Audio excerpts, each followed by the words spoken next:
Chapter 17. Daoud betrayed by those he helps. From 1 Shemuel, chapter 23. News of the deep rift between King Shaul and Daoud swept across the country.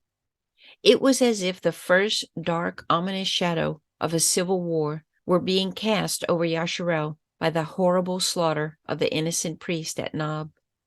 The cruel atrocities committed under Shaul's orders, though carried out by Doeg, had been the direct result of Daoud's deception of Ahimelech. The latter had failed Yahuwah in his priestly office by not turning the desperate Daoud from the wicked ways upon which his feet were set. Word of the calamity quickly reached even into the enemy camps of the Philistines. Quick to take advantage of the situation, they launched a raid of attrition against Kelah, a small frontier community on the southwest borders of Yasharel. Their main objective was to gather up the newly harvested grain crop from the threshing floors. It was a typical enemy maneuver. Whenever Yahuwah's people are divided and caught up in conflict over an issue, be it spiritual or secular, the enemy moves in to exploit the controversy. He will hamper the harvest and raid the strongholds of those loyal to Yahuwah. The news of the Philistines plundering Kelah aroused Daoud.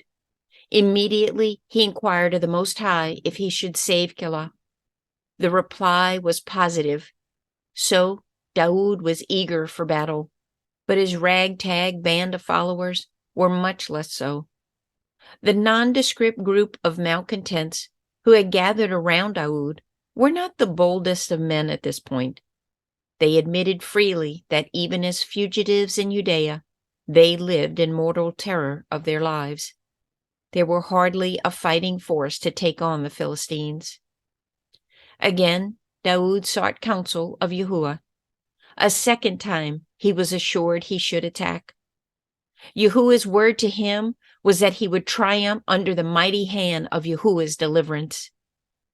With renewed faith in the Almighty, not in himself, Daoud ignored the fear of his followers and led them into action. It was a tremendous rout of the enemy.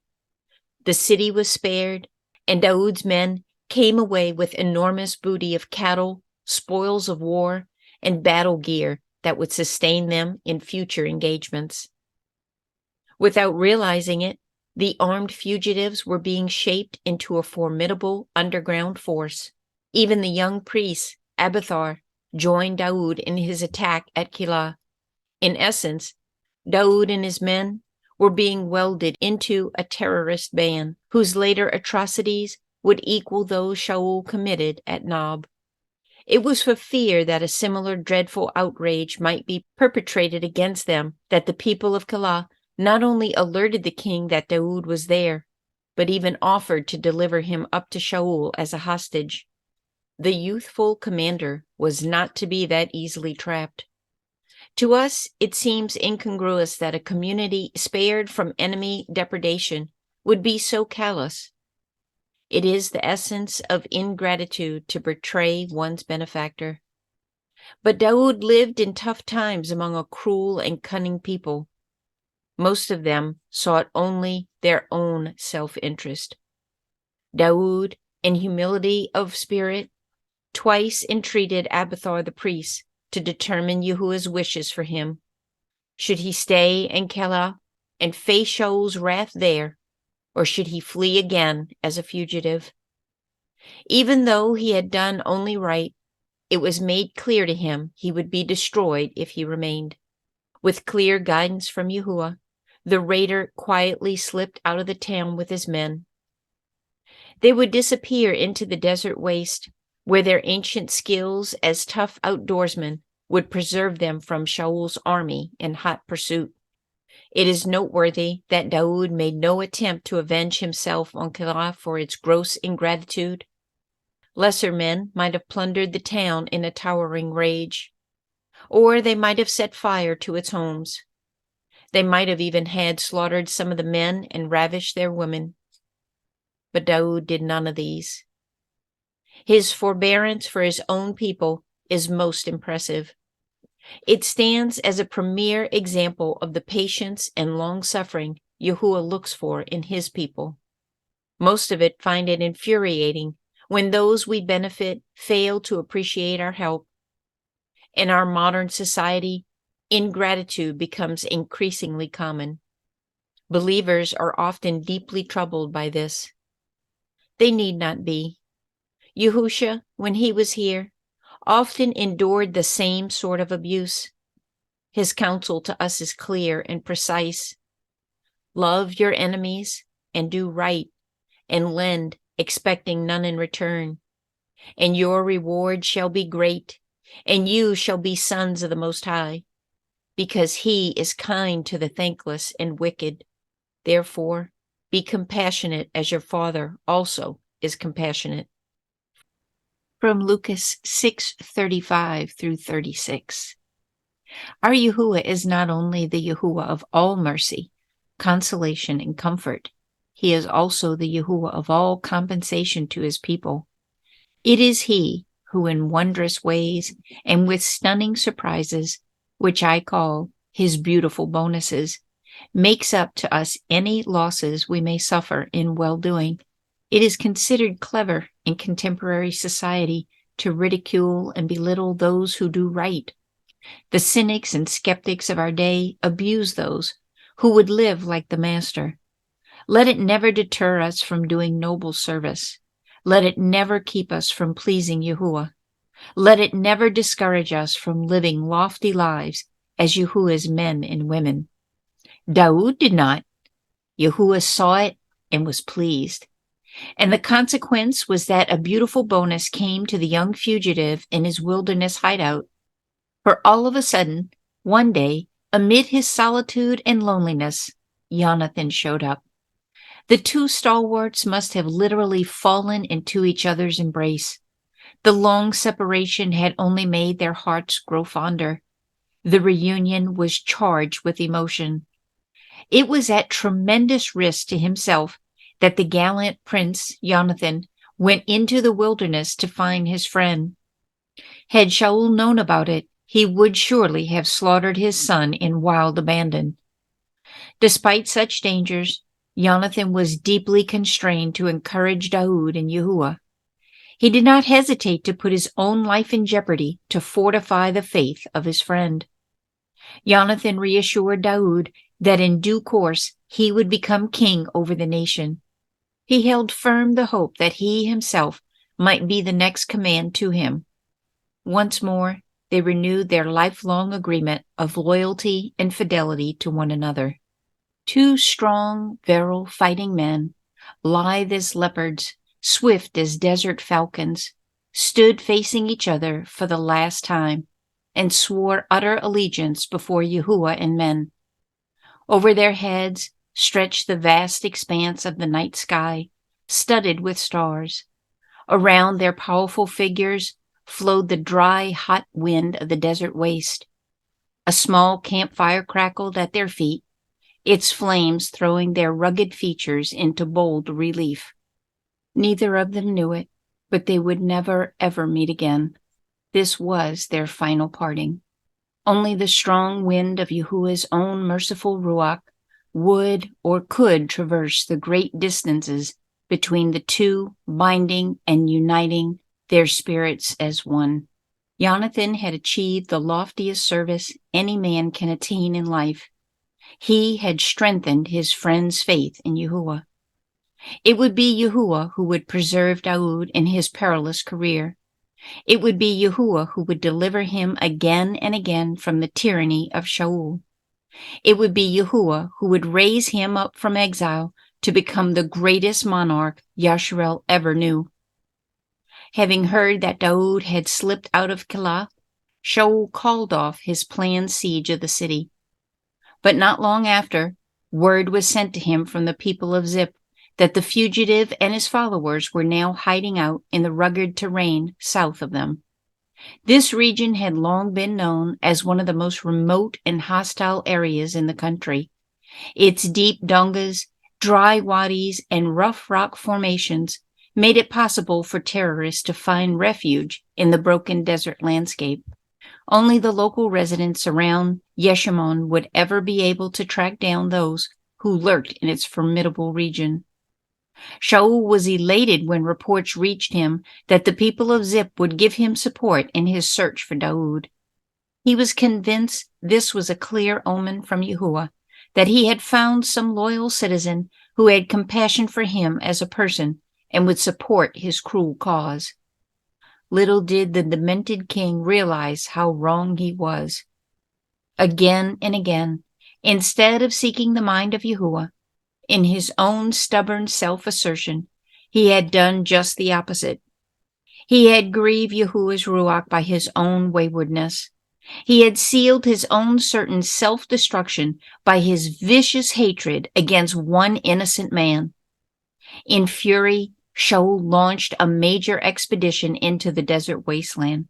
He came almost within arrow shot of capturing Daoud, when suddenly a dispatch came telling of another major attack by the Philistines. The enemy had invaded the land. There remained no choice but to turn back from pursuing Daoud, who escaped by a hair's breadth.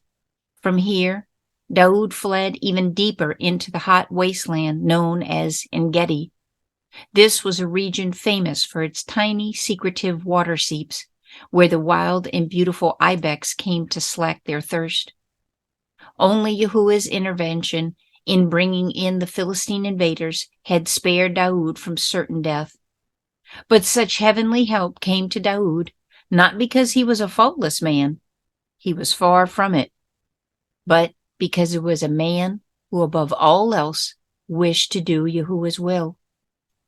Daoud had gradually been forged into a tough and ruthless terrorist himself just to survive.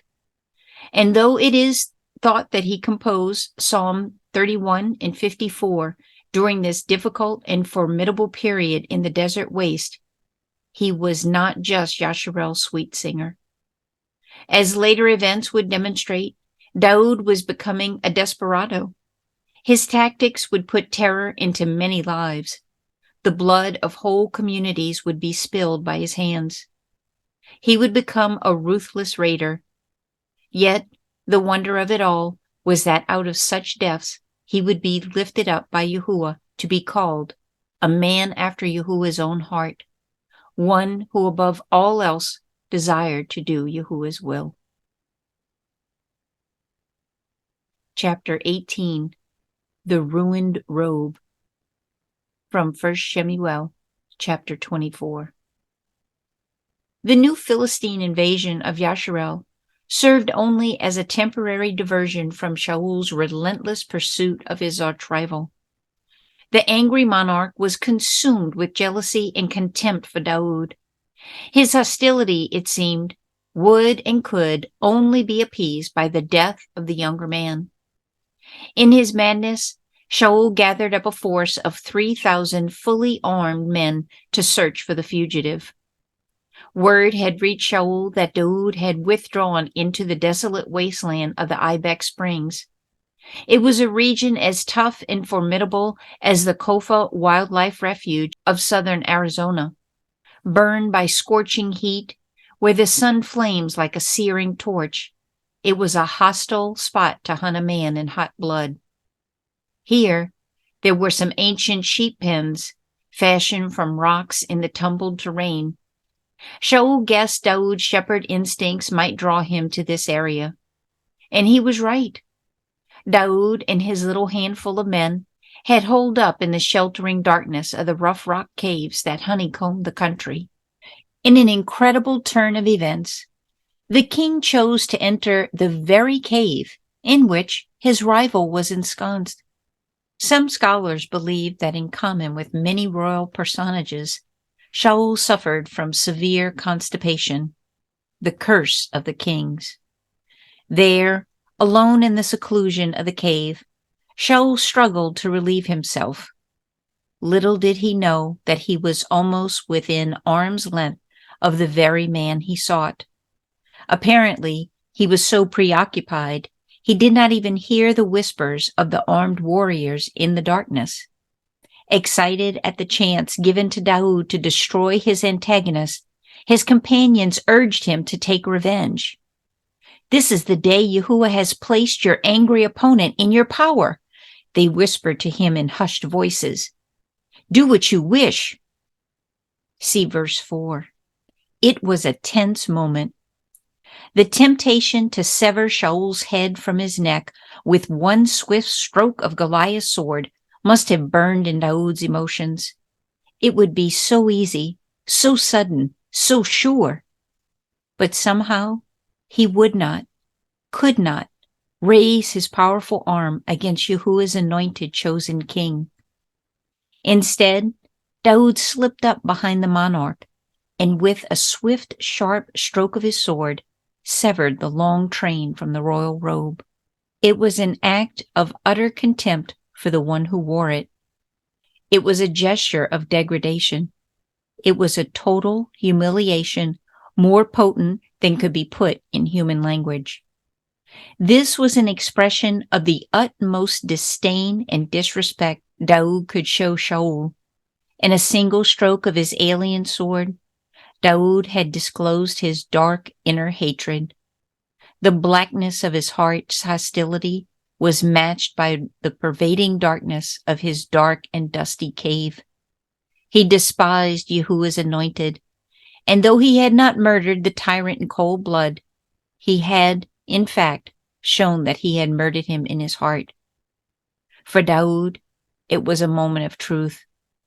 Suddenly, there flashed upon his conscience an acute awareness of his awful attitude toward Shaul.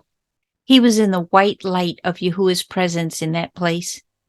He had plunged to the same depths of degradation as his opponent. He was stricken with remorse at the intense hostility of his heart. His sinister, dark outrage brought him down to the dust of self-reproach. In the intensity of his revulsion against his wrong behavior, Daoud touched the keystone of true repentance. Shaul may have been grunting and groaning in physical discomfort amid the gloom of that dusty cave, but Daoud was groaning in spirit, with the agony of a soul that sees itself stripped and laid bare of all false pretense. In bold defiance of the angry warriors around him, Daoud apologized for his rash behavior. How dare he vent his hostility against his superior in this crude gesture? How dare he despise Yahuwah's anointed person with such disgusting disgrace? Nor would he allow one of his young lions to touch a hair of Shaul's handsome head. Not one would run a shining spear through his cruel heart. Unscathed, Shaul stood up, adjusted his royal robe, and strode out of the darkness into the blinding desert sunlight. He did not know it, but he looked as absurd as a newly clipped poodle, shorn of its long and handsome coat. He had gone only a few yards when the shout of a man's voice arrested him. Turning swiftly, he saw a warrior, face to the ground, bowing in the dust before him. The hunched figure of the fully armed man crouched at the cave's mouth began to speak. The sound of his voice, somewhat muffled, came clearly enough that Shaul soon recognized that it was none other than Daoud. Terrified, awestruck, almost beyond belief that his life had been spared, Shaul stood rooted to the ground, unable to run, move, or speak. In an outpouring of emotion, Daoud gave vent to the surging tide of intense inner conflict of soul surging through him.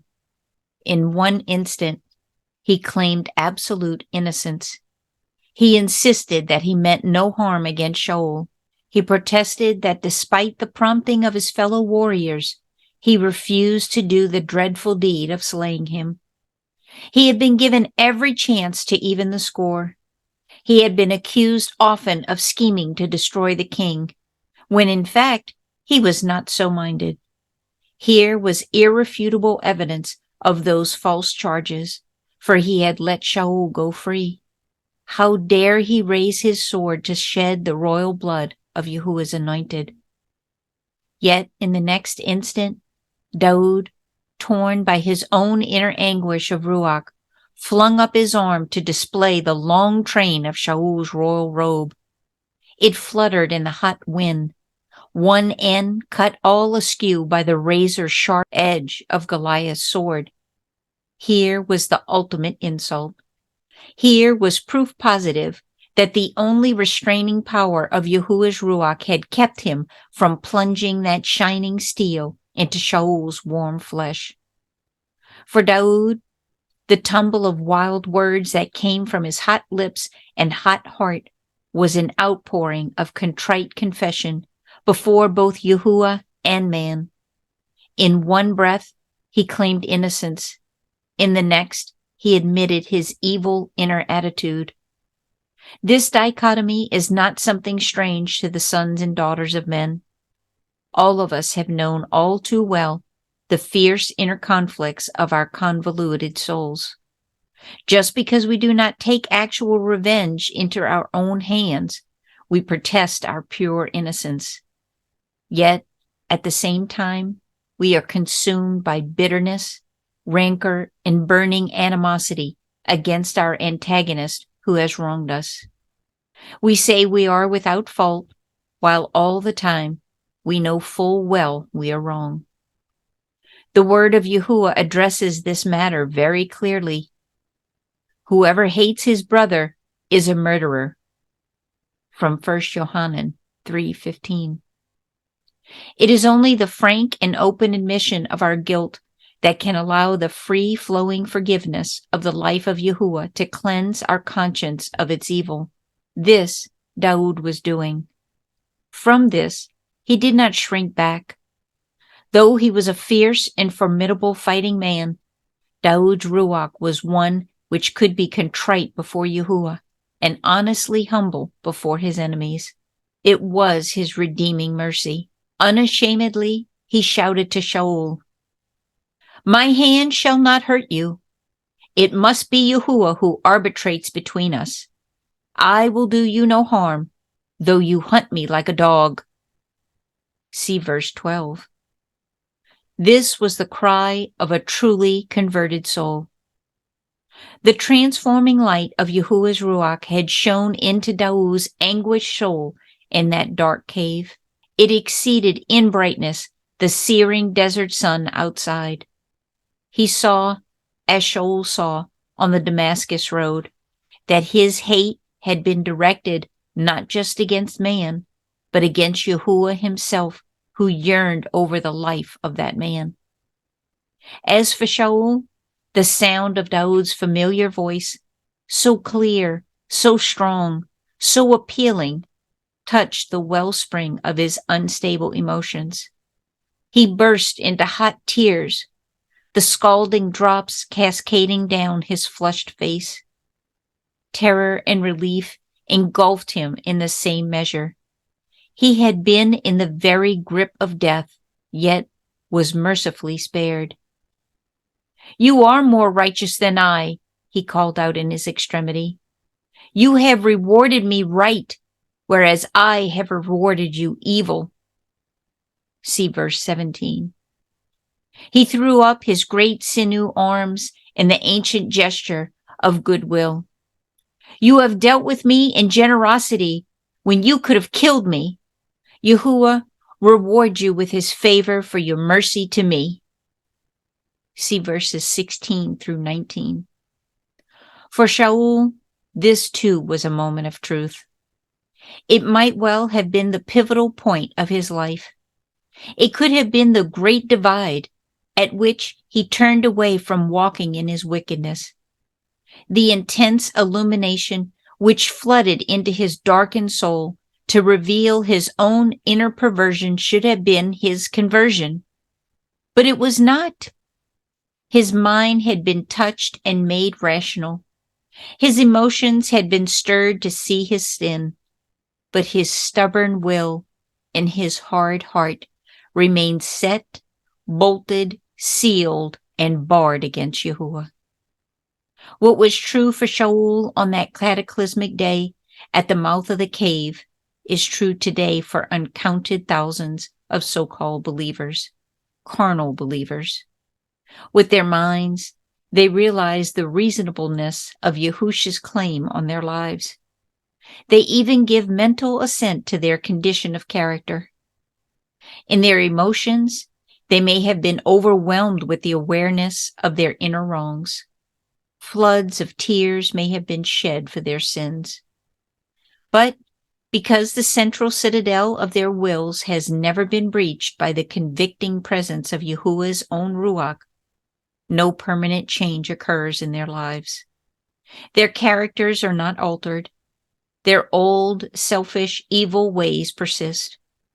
There is no true conversion, no true turning to Yahuwah, asking him to control the life. This was painfully obvious in Shaul. Before parting from Daud, he had the colossal audacity to extract an agreement promise from him that he would spare his progeny and protect his posterity when he came to power. Like Jonathan, Shaul knew full well Daud would supplant him. He was completely aware this was Yahuwah's arrangement. Yet, deep in his twisted, tormented spirit, he was determined to shortcut the heavenly destiny of young Daud. He would destroy him. Daud was astute enough to see through Shaul's sham. Though the monarch went home, Daud chose to remain in his wilderness stronghold. Chapter 19. Daud and Nabal, from 1 Shemuel, chapter 25. 33 years of Shaul's tyranny had burdened Yasharel when Shemuel, old and weary with the wrongs of his people, died. He had been the last of the judges to guide Yasharel under Yahuwah. In his own right, he had been a prophet without reproach before the Most High. He had lived under the cloud of Shaul's intransigence, yet he did so with dignity. So the entire nation mourned his passing with profound emotion. It was he who had warned them of the disasters that would come upon them in establishing a human monarchy. Only his keen sensitivity to Yahuwah's Ruach in choosing another king, Daud, could spare Yahuwah's people from annihilation at the hands of their ancient foes. Now, without his venerable presence in Yasharel, the nation faced the prospect of even further cleavage between Shaul and Daud. For in course, a deep rift would develop between the tribe of Yehudah, from which Daud came, and the rest of the nation to be known as Yasharel. In the meantime, Daud and his men, now about 600 in number, moved westward from the southern deserts. He was in search of supplies to sustain his followers. Surviving the heat and drought of the Negev was a tough ordeal. As they approached the rugged sheep ranges of Paran and Maon, Daud heard that a prosperous sheepman named Nabal was shearing his flock in Carmel. This Carmel is not the same mountain promontory on the coast where Eliah would later slay the prophets of Baal. Rather, it was the upper desert region given to Caleb as a special inheritance by Yahusha when Yasharel occupied Canaan. Sheep shearing is always done during the hottest time of the year. Next to lambing time, it is the most difficult period of labor. The shearing crews, stripped to the waist, with sweat streaming off them, manhandle the sheep with brute strength and great skill. Sheep do not relish being sheared. They struggle and kick and stiffen their necks in fear of the shears that slide and glide swiftly between fleece and pelt. The wool is foul with dust, burrs, ticks, dung, and other debris. In the heat, the lanolin and other sheep odors are pungent and repulsive. So the job is always rushed. The ewes and lambs are corralled for as short a time as possible, lest they lose weight and condition. Everything demands strength, energy, and drive to get done. Men's tempers flare easily, and anger is ignited by the least interruption. Daoud, having been a shepherd himself, knew all this. He was completely familiar with the tensions and strains of shearing time, the more so when thousands of sheep had to be clipped. Surely he was wise enough to recall that this was an interlude in which one did not intrude on a sheepman's operations. But apparently he chose to do so anyway. Why, it is hard to say. He sent off a band of 10 young men to see Nabal. They were to report that it was Daoud who sent them with his personal regards. They were to remind Nabal that his herders and rocks had been given protection and courtesy whenever they were encountered in the desert. Lastly, he requested that the wealthy operator be generous enough to supply him with provisions for his men. On the surface, all of this might appear legitimate, but to a rough and surly individual like Nabal, it was not. Livestock men are a tough breed. They must be to survive. Too often, they are misrepresented as sweet, gentle characters who love animals and everyone else. Not so. Witness the violent range wars that raged across the western United States between stock owners for years. Nabal was no exception. He was furious because Daoud's men interrupted his work. He was incensed to think the desert fugitive would demand supplies from him simply because he had not raided the rocks in the field. What right did he have to them anyway? And lastly, why should Daoud and his men celebrate at his expense when he and his crews were working themselves to the bone? In hot anger, he heaped insults on Daoud, growling in disdain. Who is Daoud? Who is the son of Yesse? Who is this one who breaks away from his master? See 1 Samuel 25:10. It was the ultimate insult, a most unwise move. Just as for Daoud, sending his men at this time was a most rash and thoughtless action. Both men were deeply at fault. Both of them now had their blood up. Both of them were consumed with rage. There is a most important principle at work here. It is that spiritual discretion stated so clearly in Ecclesiastes 3. There is a time to every purpose under the heaven, a time to keep silent and a time to speak, a time to love and a time to hate, a time of war and a time of peace. See 3:1-8. Few of Yahuwah's people ever fully understand or master this concept. It is the essence of wisdom. It is the sure formula for right will. It is one of the supreme secrets to success in human relationships.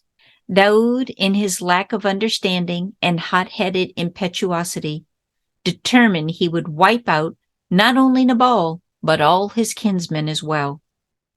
In violent outrage at Nabal's insults, he ordered 400 of his men to arm themselves at once.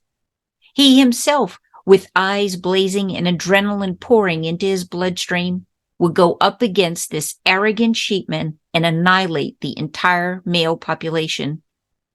For Daoud, this was a dangerous drift in the direction of violence. Its first faltering step was when he came within a hair's breadth of beheading Shaul in the cave. Even though he settled for lopping off the king's royal robe, his conscience had smitten him in anguish.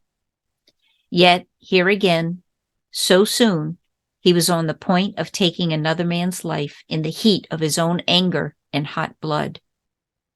The deep repentance and profound remorse of his encounter with Shaul seems to have been swept away in the flood tide of his furious emotions. He had not yet come to that point in his walk with Yahuwah where his feelings had come under the control of Yahuwah's Ruach. But for the mercy and intervention of the Most High, Daoud, at this juncture in his career, might well have done both Nabal and himself irreparable damage. But Yahuwah did intervene. He did send someone to turn Daoud aside from the desperation of the moment. This was not the first time Yahuwah had proved faithful to the fearsome young warrior. The reader will recall that in the rock hideout of Adullam, the prophet God was sent to urge Daoud to leave. At Keilah, young Abiathar, the priest, was sent to direct Daoud's actions. In the wilderness of Ziph, his friend Jonathan had been inspired to come and encourage his comrade. Now once more, Daoud is spared from great evil. From on his way to massacre Nabal, he meets the man's wife, Abigail. She is an astonishing woman, not only singularly beautiful in appearance, but also of winsome personality and enormous wisdom. Word had come to her that Daoud's men had approached her husband for help. She had also been told that they had been treated very badly by her churlish mate.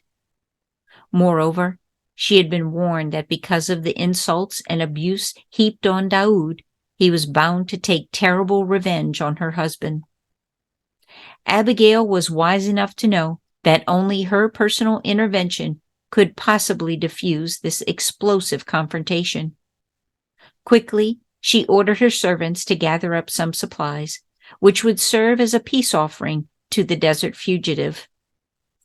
Loading these on donkeys, she and her personal attendants set out to meet the angry invader. Seeing him in the distance, she dismounted and prostrated herself before Daoud in the dust. It was a most daring action, for in the culture of those times, a woman bore no noble standing in society. Most men would not even touch food or drink from the hand of a strange woman. Even if a woman's shadow were to fall across a man's meal, it was considered defiled and unfit to eat. So, it called for remarkable generosity of the hostile young warrior, even to give Abigail his attention. Most men, in such a mood, would simply have passed her by with a sneer of contempt. Yet, here now, in his moment of peril, Daoud had sufficient spiritual perception to see that this brave lady was a messenger from Yahuwah. In an outpouring of profound humility, Abigail apologized for her husband's brutal behavior. She was great-hearted enough to assume part of the blame herself, and in contrition, she pled for Daoud to realize that he was ordained of Yahuwah for great service to his people. Her earnest eloquence diffused Daoud's anger. It quieted the surging hostility of his ruach. Looking down on her bowed form, he replied softly, "Exalted be Yahuwah who sent you to meet me this day. Exalted be your wise advice, and you yourself, for keeping me from shedding blood and avenging myself with my own hand. Go in peace. I have heard your voice and accepted your person." See verse 32. It was a remarkable concession for Daoud to make. It set her mind at rest, her emotions at peace. In quiet repose, she turned around and returned home. There, a tremendous banquet was underway. The hot and smelly shearing was over for another year. The wretched work was all behind them. So Nabal threw a fabulous feast for all his men. The wine ran red, so that everyone became thoroughly intoxicated. Abigail, with her keen perception, knew this was no time to tell Nabal about her encounter with Daoud. Astute and wise lady that she was, she waited until the next day to break the news to her husband. When the wine had gone out of him, she reported how his life had hung by a single strand of raw wool. Daoud and his warriors would surely have wiped him out along with all his kinsmen had she not acted. Nabal was stunned. It was as if he had been struck with a bolt from the blue. Suddenly, he was gripped with a horrendous heart seizure. His will to live was broken. His fierce anger faded. 10 days later, he was dead. Daoud quietly bowed his head, humbled by the vengeance of Yahuwah upon his adversary. Chapter 20. Daoud and Abigail. From 1 Shemuel, chapter 25. The initial encounter between Abigail and Daoud made such a stunning impact on Daoud that he immediately proposed marriage to her after the sudden death of Nabal. Her prompt acceptance indicated that she, in turn, had been equally impressed with him. It was no small thing to be wed to a man who was a fugitive. Even though Daoud was the most highly esteemed fighting man in Yasharel, for years to come he would live as an exile away from his own people.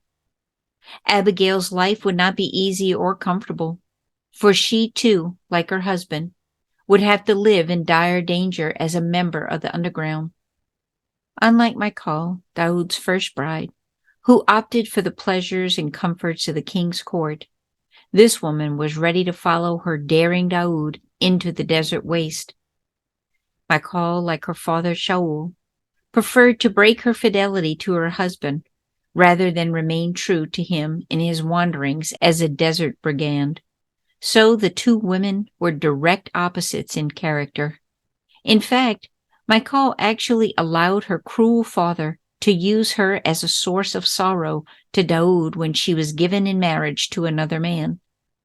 Of course, Daoud may have considered himself fortunate to be rid of a wife like Michal, but the record left to us does not say so, and later events indicate otherwise.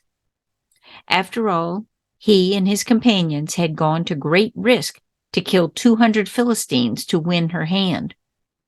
The woman Abigail would now take Michal's place, so she deserves our careful scrutiny. The name Abigail means one of right understanding. Obviously, she was much more than merely intellect. The scriptural description implies the idea of a person with profound capacity to grasp spiritual values.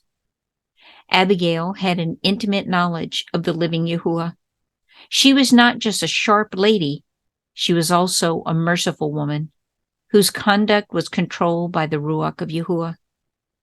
Probably, her marriage to such a tragic individual as Nabal had been one of those arranged affairs characteristic of her culture. It was not a matter of personal choice. So, like multitudes of women, she was placed in a difficult dilemma, living with a man who was not only sullen and morose, but quite obviously antagonistic to Yahuwah. The term son of Belial, used to describe Nabal, is an ancient term for one who turns away from Yahuwah to serve false Elohim. The apparent success and prosperity he enjoyed in accumulating large numbers of sheep and goats must have been due in some measure to this magnificent woman to whom he was married. Her keen mind, enormous tact, sweet spirit, attractive appearance, and deep devotion to Yahuwah had brought strength and stability into the marriage. Even though Nabal, as his name Folly implies, lacked the capacity for success, their prosperity had come nonetheless simply because of this merciful woman. She epitomizes the highest and finest qualities to be found among women. She represents that generous, loving, self-giving attribute which so often sets women apart from men. Despite all the clamor of modern society to equate men and women, the fact remains that they are not the same.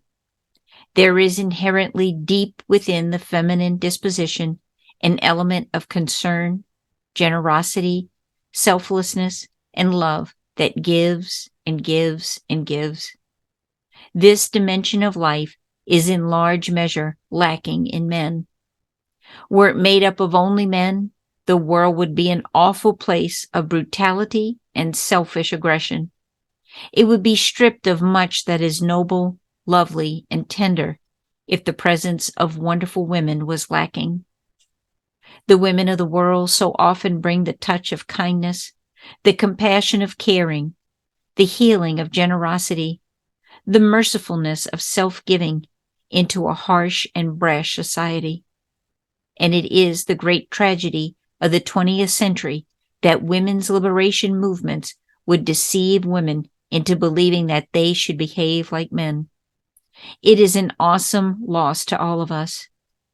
In so doing, women lose their greatest gift, their charm, their loveliness, their winsome warmth of love.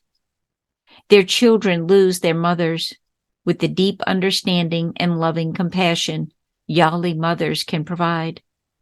Men lose the faithful loyalty and deep devotion of true life mates who can make them stand 10 feet tall, brave to face any challenge that comes.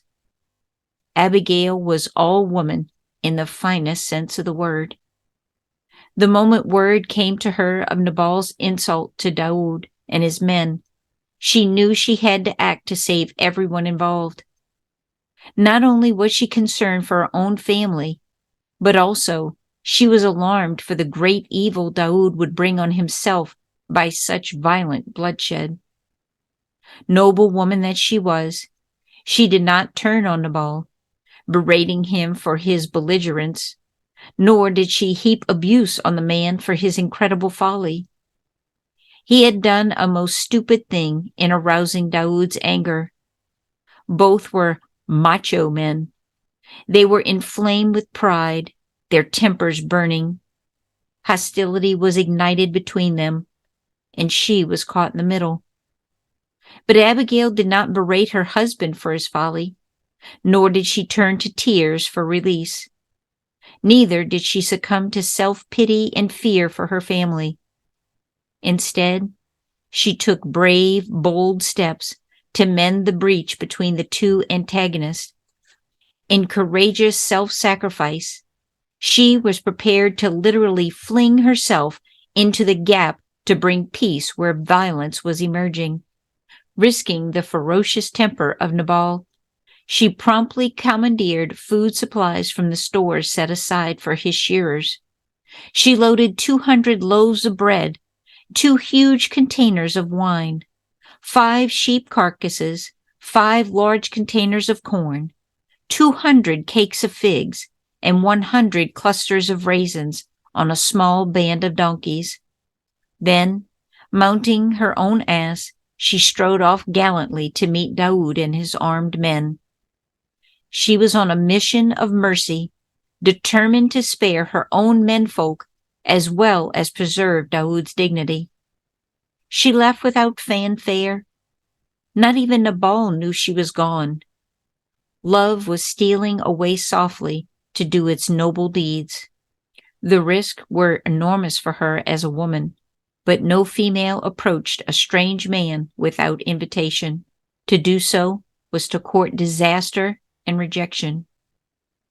Like Queen Esther of a later era, Abigail knew full well that to make this move was literally to lay her own life on the line. In effect, she was saying, "If I perish, I perish." See Esther 4:16. One word of command from the desert warrior, and her life could have been wiped out as swiftly as the flash of a sword. Abigail met the approaching mob of armed men in deep defile, perhaps a dry wadi burning with desert heat. She must have been fully veiled against the hot sun from the probing eyes of the fierce men searching her features. In an act of humble obeisance, she slipped smoothly from her saddle, prostrating herself in the hot dust as Daoud rode up to her. She flung herself upon the warrior's mercy in total self-abandonment.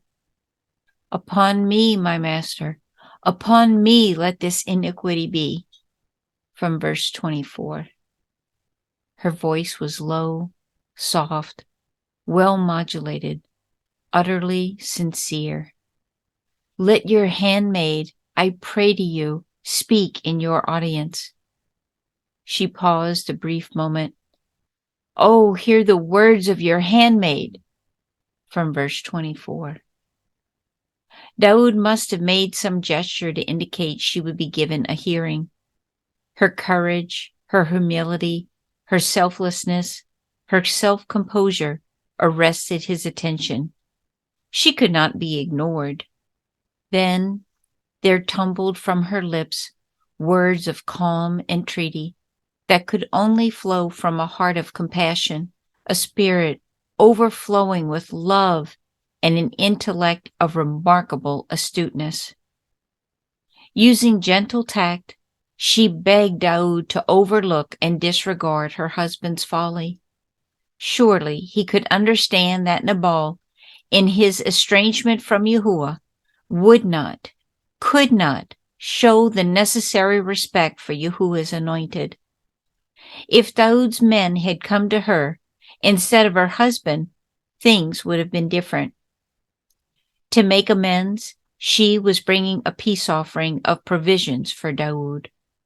It would be a token of her esteem, and it would be a reward to him. It would help to diffuse his anger and turn away his wrath. In a bold gesture of enormous confidence, yet quiet faith in the Most High, she assured Daud it was the mercy of Yahuwah that would restrain him from murdering all her menfolk. To her great credit, she did not rant or rave against this brigand bent on bloodshed. Instead, she appealed to his deepest spiritual springs. She had encountered Daud at one of the low points in his life. His emotion burned white-hot, out of control. His pride flamed in maddened fury against her family. His heart was black with hate, so that there engulfed his entire being the attitudes and intentions of a deliberate murderer. Yet Abigail refused to be dragged down into the ditch of his desperation, just as she had always refused to be dragged down to the low level of Nabal's folly and intransigence. She was a woman who walked on the high road of a noble and wholesome life with Yahuwah. She called Daud to remember his own great days under Yahuwah's mighty hand. It was Yahuwah who had chosen and anointed him to become a monarch in Yasharel. It was in Yahuwah's service that he had fought such heroic battles against Goliath and the Philistines. It was Yahuwah who had bound up his life in a special intimate treasure in his own possession.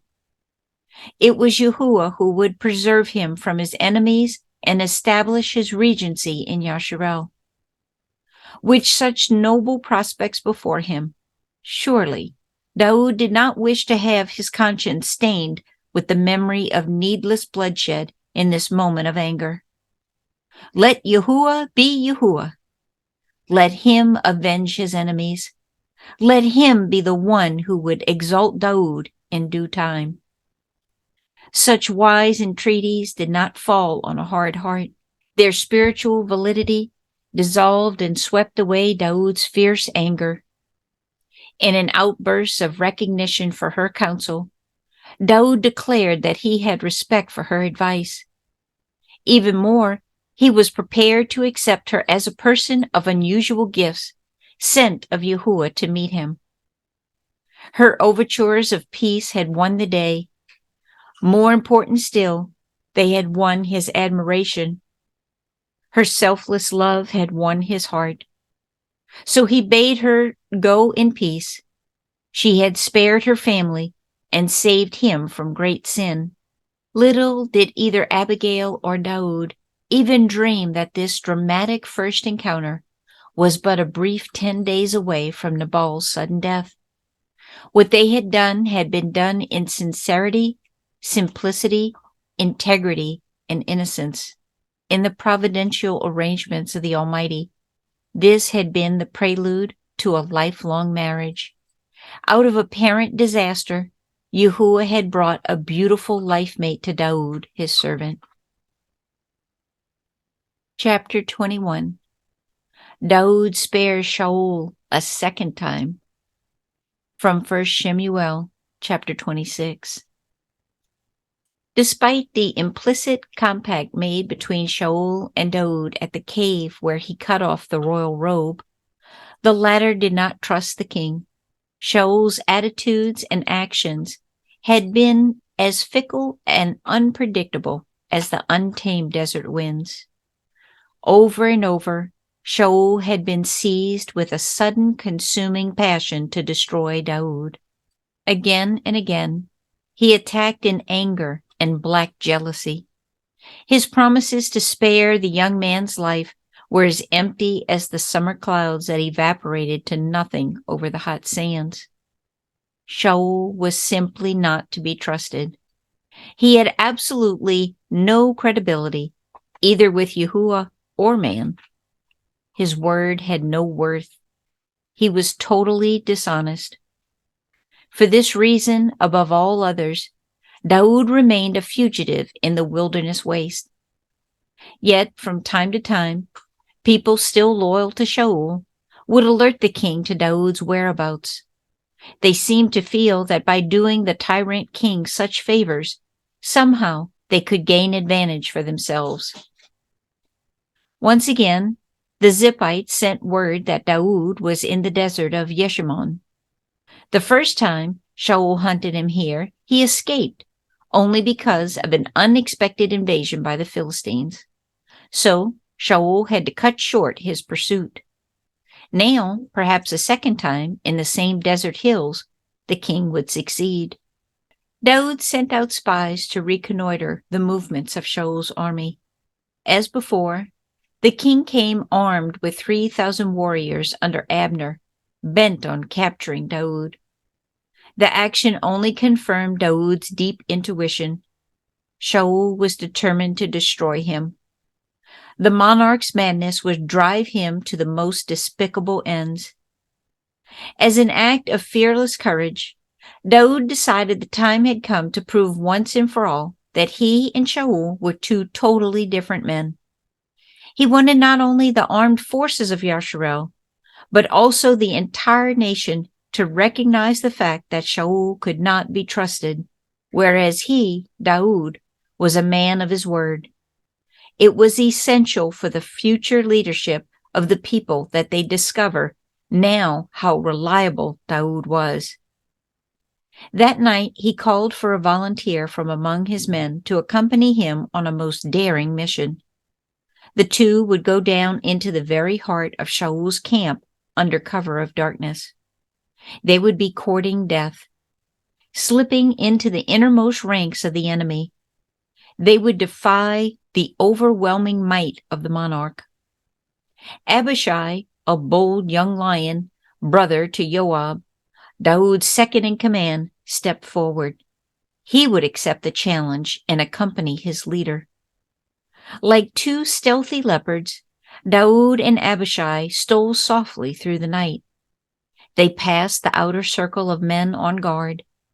Stepping silently, they worked their way into the very heart of the huge encampment. So silent and skilled was their stalk that not a single soldier stirred. The two men crooned to where Shaul lay stretched on the warm sand, surrounded on every side by fully armed men under Abner's command. It was a typical military tactic for men to take their stations in a circle this way. Thus, they surrounded their sovereign like the spokes of a wheel around a hub. Because of his size and huge bulk, it was easy to distinguish Shaul asleep. His enormous spear, symbol of his power and manhood, was plunged in the warm sand by his bolster. Beside it stood his container of water, so essential to survival in the desert heat. The sight of the prostrate king lying at their very feet beneath the eerie glow of the sharp desert stars sent a shiver of excitement up Abishai's spine. Here was the enemy in his hand. Excitedly, he whispered to Daud, "Yahuwah has delivered your enemy to you. Let me plunge this spear through his chest and pin him to the soil. I won't need to strike twice." See verse 8. Daud stretched out his strong arm and laid his warm hand on the young warrior's shoulder to calm him. "No, Abishai, do not destroy him. You dare not stretch your arm against Yahuwah's anointed one and be guiltless." See verse 9.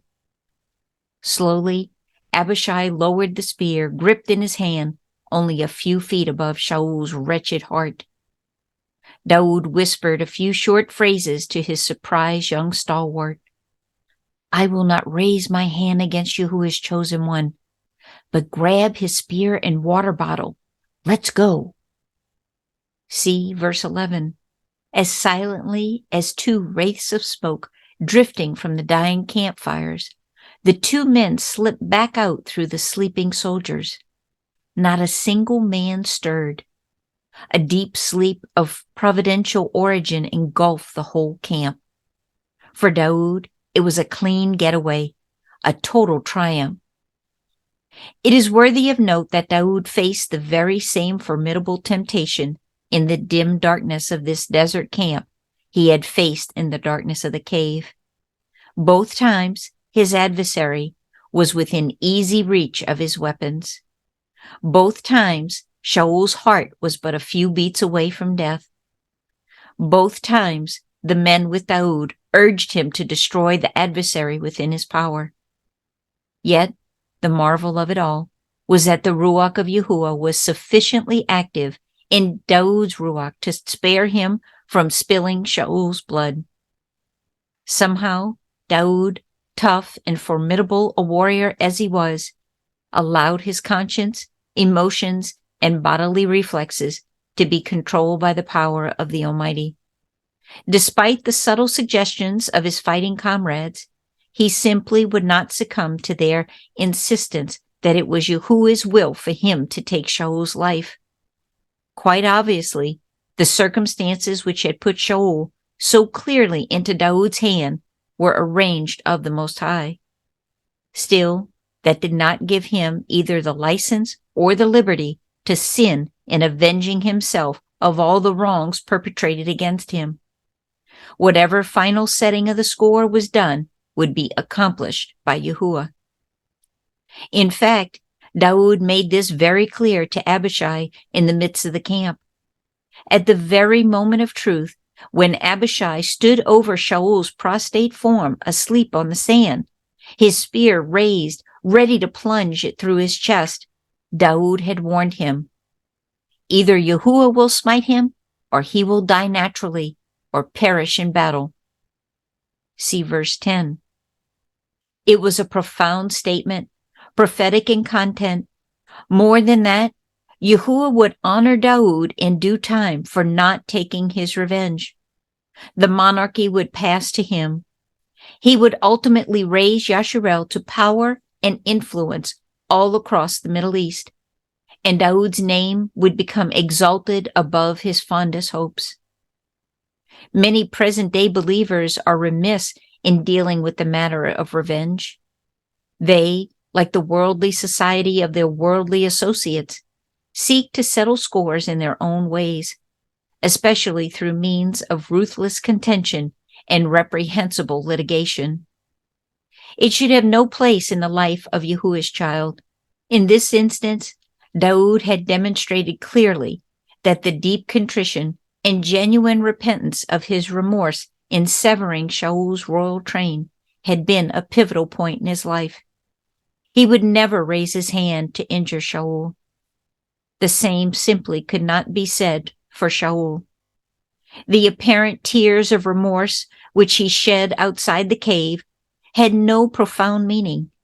He had never been changed in Ruach, nor touched in the deep wellsprings of his will. If he had, he would have never pursued Daoud again. Standing safely outside the circle of the enemy camp, on the crest of a commanding hill, Daoud shouted across the dark shadows, "Abner! Abner!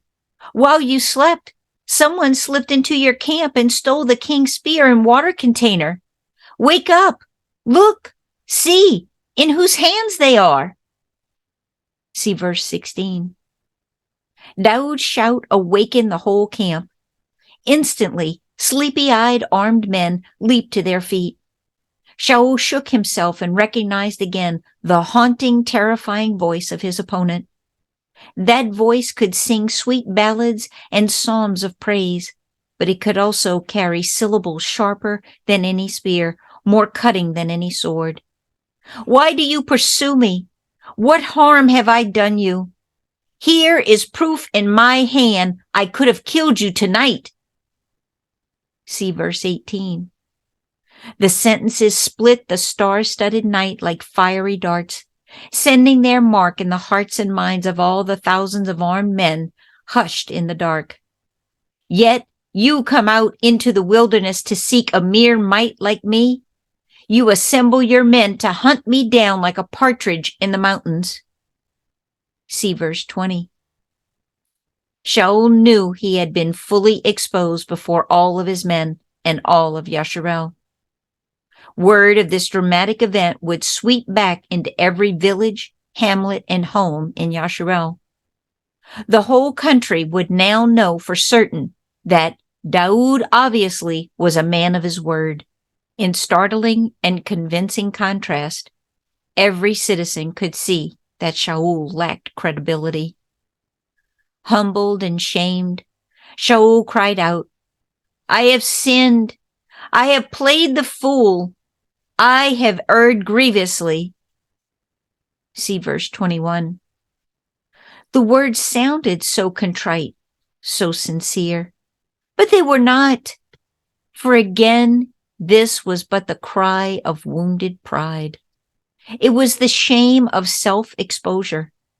It was but that expression of worldly sorrow that leads downward to death and separation from Yahuwah. Read carefully 2 Corinthians chapter 7, verse 8 and 10, and Hebrews chapter 6, verse 4 through 6. Shaul, who had been so carefully enlightened with spiritual truth by Shemuel, who had been so generously endowed with Yahuwah's gift of mercy in preparation for his kingship, who had partaken of the presence of Yahuwah's set-apart Ruach, had actually rejected and repudiated all of these heavenly benefits. In doing so, he had become a castaway, a man hardened against both Yahuwah and man. Shaul never saw that the evil of his ways and the sin of his soul were a crime against Yahuwah himself. He never saw the spiritual understanding that the stubbornness of his will, the disobedience of his Ruach, the selfishness of his motives were an offense not only against men, but an awful affront to the love of the Most High, Yahuwah. Despite all that Yahuwah had done to deliver him from his self-centered preoccupation, Shaul insisted on taking the downward path of his own self-destruction. Yahuwah could not trust him, nor could Daoud trust him. Daoud called across the dry Donga for someone to be sent over to fetch the king's spear and water cruse. He would not put himself within reach of Shaul's arm again. He refused to risk his life with one so treacherous. As the two parted, Daoud again implored the king to refrain from persecuting him. Shaul's assurance to the young man was that he was sure Daoud would ultimately prevail and accomplish great exploits. Yet, in his muddled mind, he was not at all sure this was so. Chapter 22. Daoud, the fierce terrorist. From 1 Shemuel, chapter 27 and 28, verse 1 through 6. Even though Yahuwah had spared Daoud's life again in the midst of great peril, somehow deep doubts and fearful forebodings began to impinge upon his Ruach. It was as though a cloud of ominous uncertainty began to intrude itself between him and his Yahuwah. Instead of a sense of triumph commanding his conduct, Daoud felt pursued like a partridge in the hills. Instead of believing that soon Shaul would succumb, he began to be convinced of just the opposite. he was sure that Shaul would destroy him. In actual fact, Daud said in his heart of hearts, I shall now perish one day by the hand of Shaul. From 1 Shemuel 27:1. This was the exact opposite of what he had told Abishai the night that the soldier wished to plunge a spear through Shaul's sleeping form. Musing in his own spirit, Daud went even further. He insisted, there is nothing better for me than that I should escape speedily into the land of the Philistines. From 27:1. He felt there he would be safe from Shaul's attacks. For Daud, this was a monumentally wrong decision. It was to lead him down into the coastal terrain of the enemy. But even more important, it was to plunge him into a life of reckless terrorism that was the lowest point of his career. Not only would Daud's life be corrupted, but also the lives of all the others who followed him with their families into enemy territory. He little knew that his hands would be stained with more blood and his soul more blackened by deception here than ever happened later with Bathsheba and Uriah. His evil alliance with Achish, the king of Gath, the terrifying raids he made on the surrounding coastal communities, his total annihilation of defenseless women, children, and even tiny babes without a particle of mercy, his cunning cover-up of these despicable atrocities by outright lies and dark deceit equal anything done today by terrorist gangs in the Middle East. It is essential for us to understand what went wrong in Daud's life. It is not enough in a book of this kind merely to narrate the cataclysmic events. What was the major mistake that so twisted and corrupted his conduct? It all began in the man's imagination. Daud began to imagine that the worst would befall him at the hand of Shaul. He became convinced that somehow Shaul would wipe him out. Therefore, he concluded that his only solution was to seek refuge with the enemy Philistines. It is noteworthy that in all of this, Daud never once took Yahuwah into consideration. He does not remind himself of Yahuwah's faithfulness in preserving his life in the past. He does not seek his guidance for the next move. He refuses to trust him to care for him and his family in Yasharel amid their danger. Daud only looked at the crushing circumstances closing in around him. The result was to set his feet on a downward path of self-destruction. Instead of faith in Yahuwah, Daud was going by the apparent facts that led to so much fear, then foreboding, then fantasies, and finally failure before Yahuwah and man. These are best set out in 5 fatal downward steps. Fact as they appear to our senses and minds. Fears that begin to arise in our emotions. Foreboding based on the foregoing facts. Fantasies, false and deceptive imaginations. Failure to do Yahuwah's will or act in faith. This is an ominous process constantly at work in the lives of Yahuwah's people. Especially it is true for us modern-day believers who are conditioned by our humanistic culture and scientific education to base all decisions on fact-finding. Because all such data processing is determined only by our 5 fallible human senses, it makes no provisions for the exercise of spiritual insights or quiet faith in Yahusha to overcome and surmount the apparent difficulties which confront us as Yahuwah's people. In the New Testament, Yahuwah's Ruach explains to us very clearly in 2 Corinthians chapter 10, verse 3 through 7, and in 1 Corinthians 1 and 2, how our imagination should be brought under control to Yahusha. We are told clearly that the world's apparent wisdom is folly to Yahuwah. Thus, We are made to see that our confidence should reside in the wisdom of the Most High, not in the wisdom of man. But all this Daud failed to do in this instance. He abandoned his confidence in Yahuwah, then deliberately, in direct disobedience to the ancient commands of the Almighty, sought asylum with Achish. It was to literally join forces with the enemy. He was to turn his back on Yahuwah. The net result was to provide the enemy of his soul with a bridgehead in his spirit that would be devastating. The result would nearly destroy him as Yahuwah's man. When Daud did come to Achish this time, he did not come as a single lone fugitive, scrabbling on the gates of Gath like one demented. He came now with a fairly sizable retinue of at least 600 fighting men. Because of Daud's prowess in battle and daring exploits, Achish regarded him as an asset to his own military might.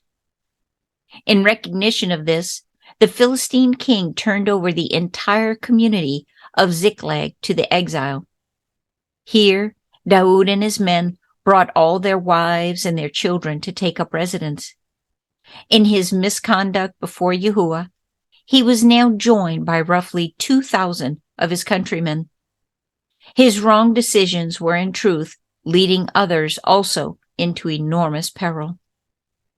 For roughly 16 months, Daud's commune occupied Ziklag in comparative security.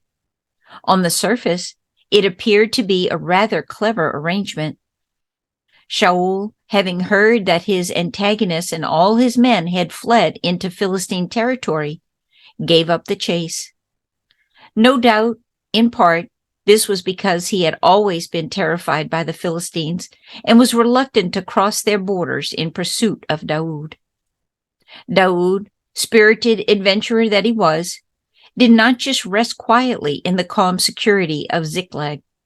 Quite the opposite. He used it as his terrorist headquarters. From this redoubt, he and his armed gangs swept across the desert waste toward the coastal communities occupied by the Geshurites, Gezerites, and Amalekites. This region is now known as the infamous Gaza Strip. Daud's terrorist attacks were fierce and cruel. Like a desert falcon stooping to the kill, the raiders would rush the villages, slaughtering every man, woman, and child in hot blood. Not only did the desert sands lie stained red with human blood, but so, too, did Daud's dreadful hands. No wonder that in the twilight of Daud's old age, Yahuwah would not allow him to erect a temple of great honor to his name, for it would have been built by hands that had shed so much blood in needless passion. The reason for Daud's ghastly and ruthless atrocities was not that a single living soul should survive to report his raids. Perhaps, in part, he had never forgotten how Doeg had betrayed him to Shaul. So he made sure his evil deeds would not now be discovered by his enemies. This ferocious and heartless violence hardened Daud's heart. Like case-hardened steel forged under pressure, it perverted his entire character. For whenever he returned from his forays, he did not hesitate to lie deliberately to Achish about where he had been. He thought nothing of telling him that his attacks had been made against his own countrymen in Yehuda and Yasharel. Achish and his cohorts must have been naive indeed to believe such false fabrications, but they did. In fact, they congratulated themselves on finding such a formidable ally in Yasharel's exiled military commander. Daud, of course, was using the terrorist attacks not only to demoralize his ancient enemies along the coast, but also to add enormous wealth to his own personal possessions. The first time he fled to Achish, he came alone, a single fugitive, owning only Goliath's sword, which he had commandeered from Ahimelech the priest. By the end of his 16-month tenure in Ziklag, he had become a wealthy robber baron, rich with the plunder seized from his hapless victims. His fierce warriors brought back booty of all kinds. They looted every community they crushed and came home to Ziklag with sheep, cattle, camels, and asses. Loaded on the donkeys were piles of beautiful clothing, lavish apparel, gold, silver, and other articles of value. Why Achish needed to ask where Daoud had collected such contraband is hard to understand. All he had to do was see the style of garments borne on the camels and asses to know they did not come from Yehuda. Even a cursory glance at the brands on the oxen, camels, and donkeys would have shown that they were stolen from the south. The indelible earmarks on the sheep were a dead giveaway of who the former owners were. But Achish, like one newly in love, appeared totally blind to the glaring evidence before his excited eyes. He was so stimulated to have Daoud as a cohort that in his giddy state he was ready to believe any fabrication. Little did he know what a fool he actually was. So convinced was Achish that Daoud had turned traitor to his own people, he even counted on him to go with him into battle against Yasharel. The Philistines were now planning a new attack on Shaul and his army. Surely Daoud would be more than willing to wage a war against his former antagonist and oppressor. Surprisingly, Daoud had sunk to such depths of self-degradation that he agreed to the suggestion. He assured Achish, "Surely you shall know what your servant can do." From 1 Shemuel, chapter 28, verse 1. It was a double-tongued statement. At this stage of his catastrophic career, who could possibly predict what Daoud might do? Who could tell where he would turn next? Who could be sure whose life was safe in his company? But Achish believed him, offering to make him his personal bodyguard. Daoud had plunged to the very lowest level of depravity.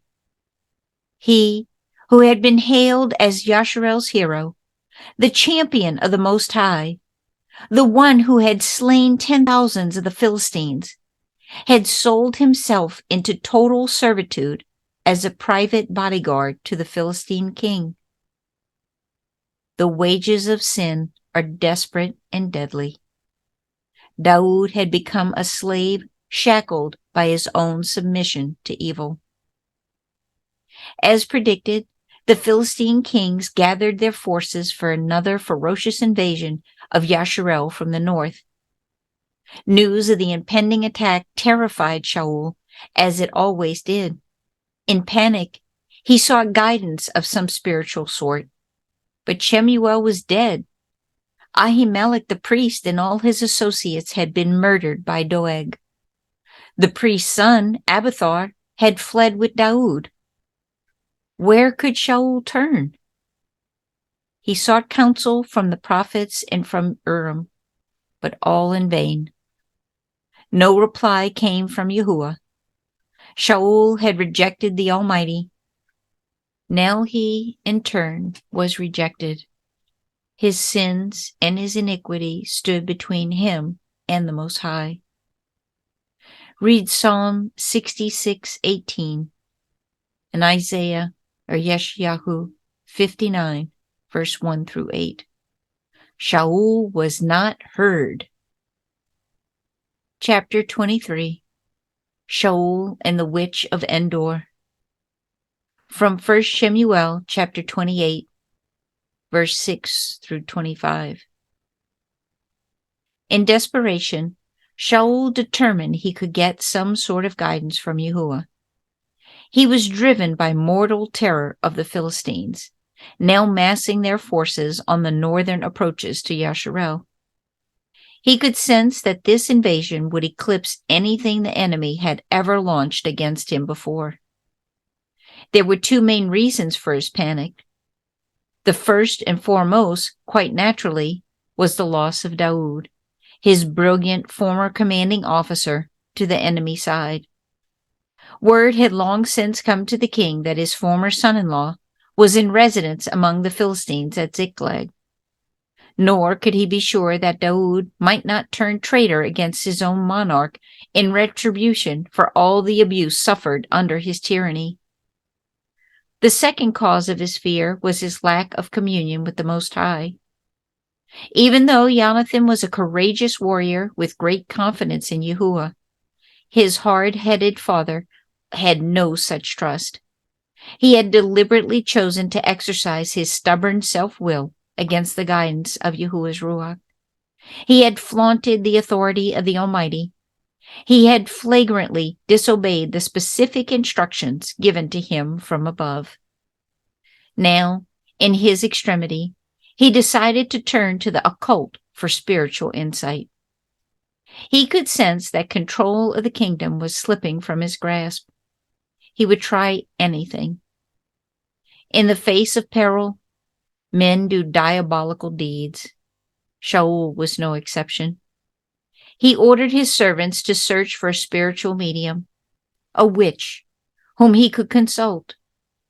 Strange as it may seem on the surface, they seemed to know at once where there was one. In fact, they assured the king she lived in a dark cave on Mount Tabor, as a spot known as Endor. This was less than 10 miles from where Shaul had set up his military base in anticipation of meeting the Philistines in battle. Ancient tradition has it that this woman was actually Abner's mother, that her life had been spared because Abner was Shaul's favorite army commander. She still lived, even though early in his reign, the king had made a half-hearted attempt to eradicate all the mediums from the nation, this being the express edict of Yahuwah. Disguising himself and accompanied by 2 men, Shaul slipped away in the dark of night to meet her. He was supposed to be not only Yasharel's monarch, but also the spiritual leader of the nation. But he had sunk to the lowest level of primitive superstition. He had gravitated to the occult, which had been so strictly forbidden to the chosen people of Yahuwah. The witch, who all her life had dealt in deception, was immediately on her guard. She had no intention of being trapped by this stranger in the night. No doubt, the man's huge bulk, even though dressed in mufti, may have made her suspicious it was Shaul himself. She well knew how often he had double-crossed Daoud. Why not she?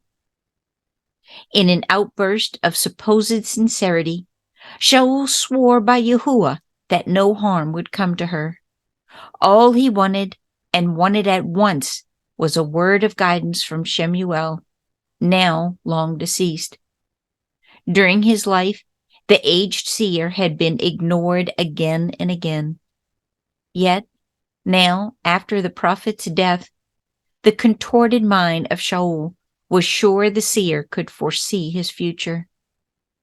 Before the woman could even begin her weird incantations, Shemuel appeared. He did not come at her behest. The prophet was there in person, as clearly recognizable as Moshe and Eliah were later to be when seen by Kepha, Yaakov, and Yohanan on the Mount of Transfiguration. The sudden and unexpected appearance of Shemuel shocked and terrified the witch. She knew at once she was in the presence of one much more potent than she was. She was in terror of Shemuel, the servant of the Most High. He had about him the aura of Yahuwah himself. In terror, she screamed with apprehension. This was not the usual weird apparition that came to her otherwise beclouded mind and deluded spirit. This was an act of the living Elohim.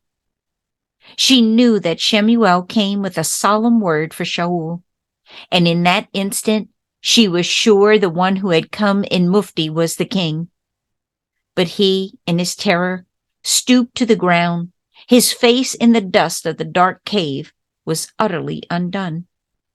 Neither of them had expected such drastic events. As stated before in this book, Be sure what you demand from Yahuwah, you will get. Shaul insisted that he hear from the spiritual world, and he did, directly, clearly, unequivocally. The message Shemuel conveyed shattered the bowed king. It was to be his last warning from Yahuwah. In a few sharp, stabbing sentences, Shemuel repeated Shaul's past and foretold his future. It was as if his entire lifetime had been telescoped into a span of a few seconds. Such is the capacity of those who live in the spiritual realm, no longer constrained by time and space. In rapid succession, Shemuel outlined Shaul's pathetic and tragic record. 1. Yahuwah has departed from you. 2. He has actually become your adversary. 3. The kingdom has been torn from you. 4. Yahuwah has ordained it to be given to Daud. 5. All of this because of your willful disobedience to Yahuwah. 6. You and your army will fall before the Philistines. 7. You and your sons will perish tomorrow to enter the realm of the departed ones. See 1 Shemuel 28, 16 through 19. Stunned and shattered by the pronouncement of the prophet, Shaul collapsed.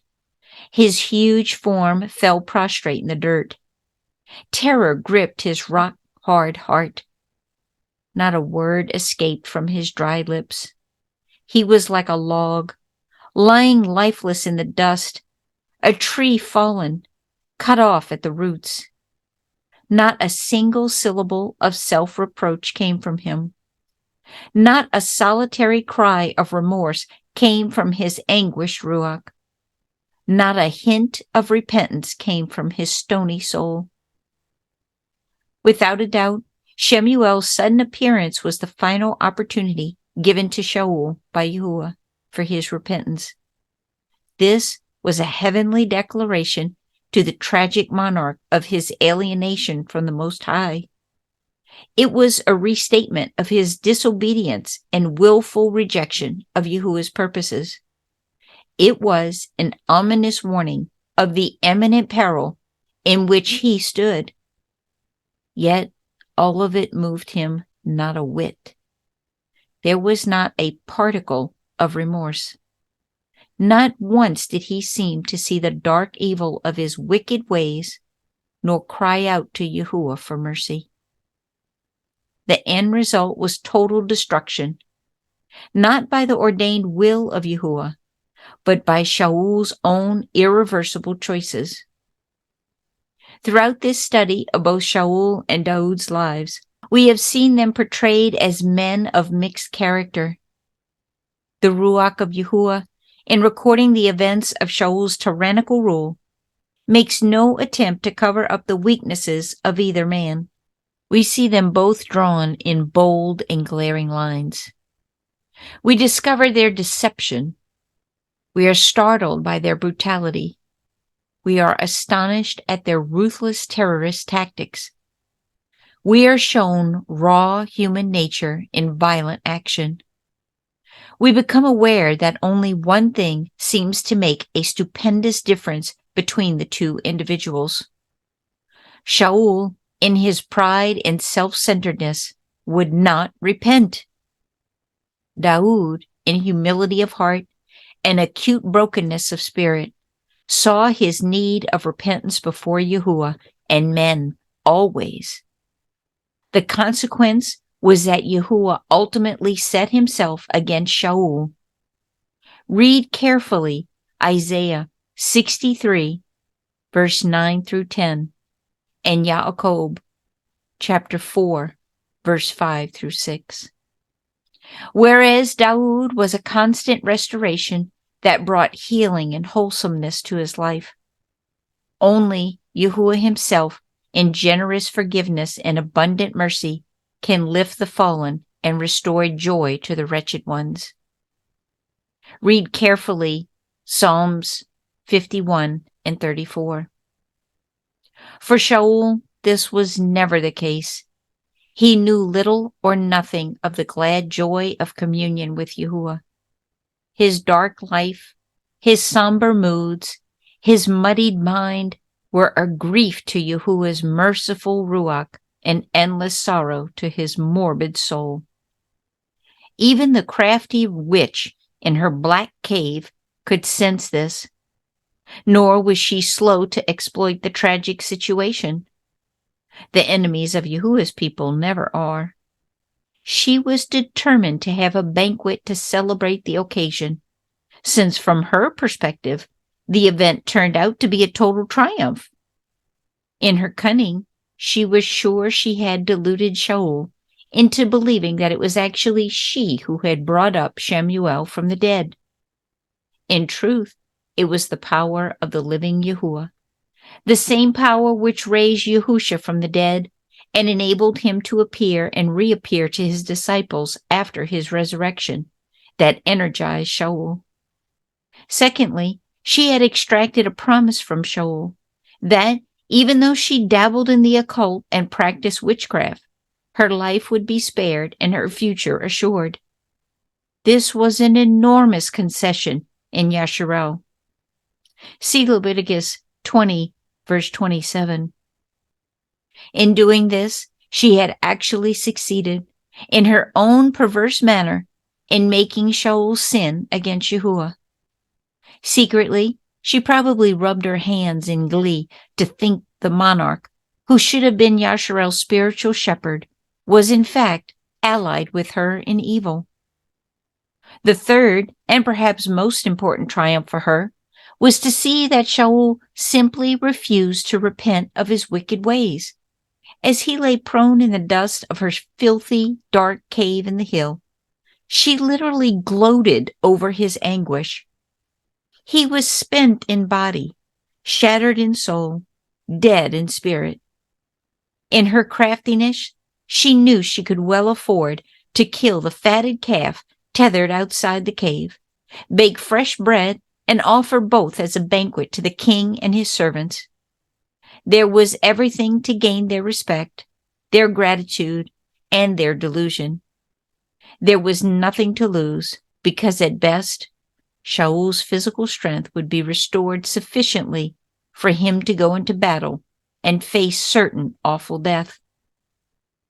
The depths of depravity to which Shaul had descended can be measured by the fact that he would even accept her food. It was an insult and humiliation enough for any man to take food or drink from a strange woman. Here, under the cover of darkness, the erstwhile monarch ate his last meal on earth, prepared over a witch's fire, fashioned by fiendish hands that dabbled in the occult.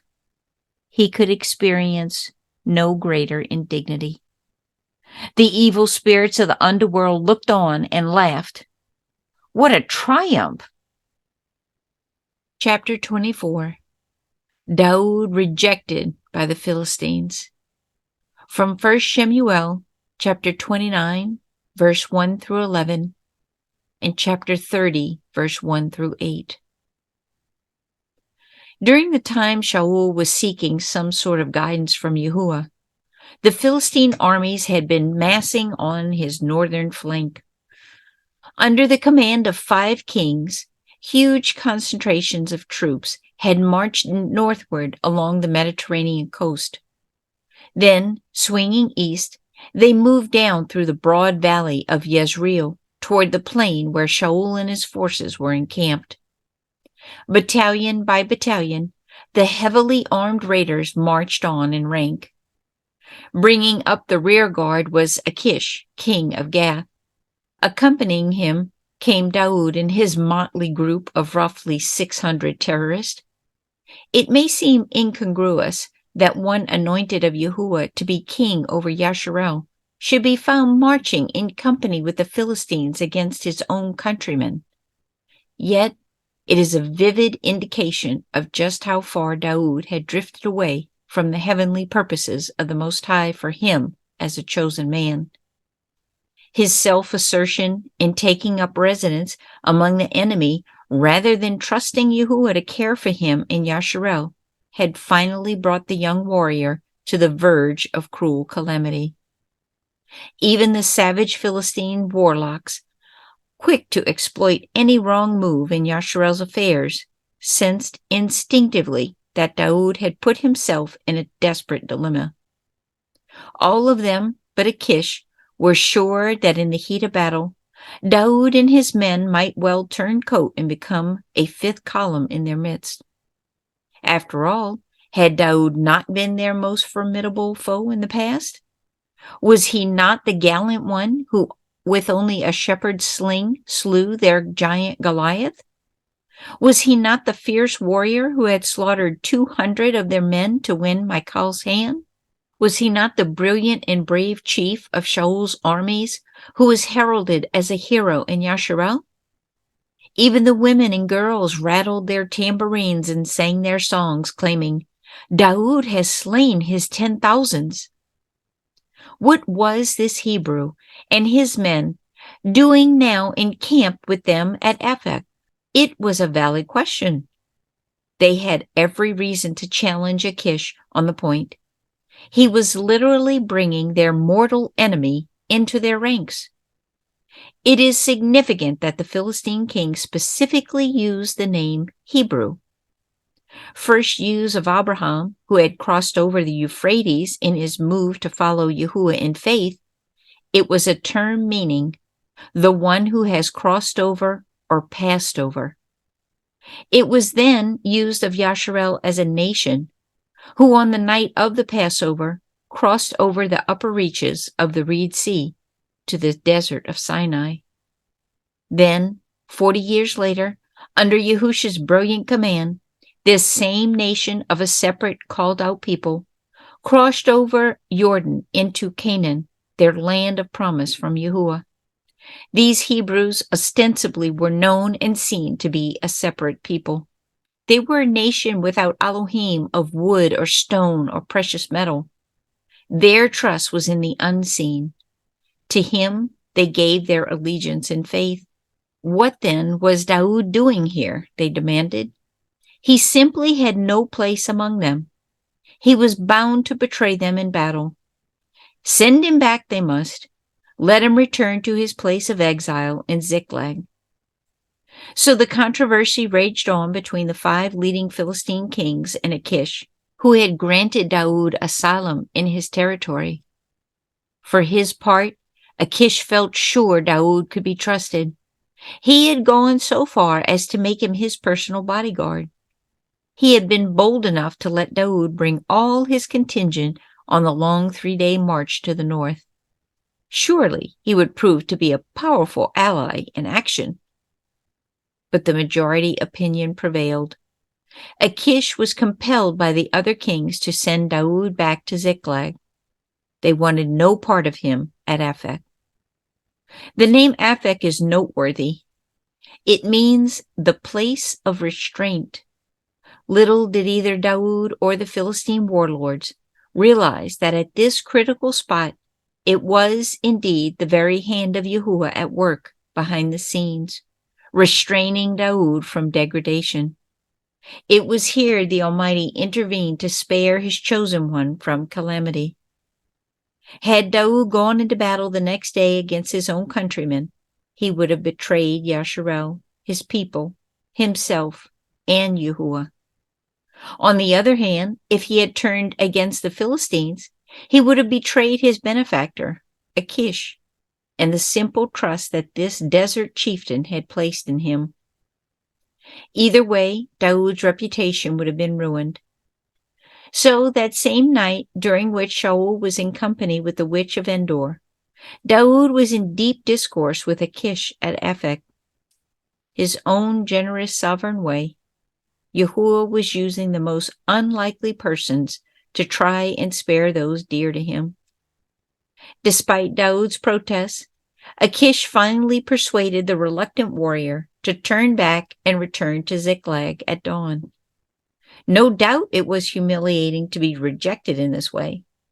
It may have alerted Daud to the somber realization that he really did not belong here at all.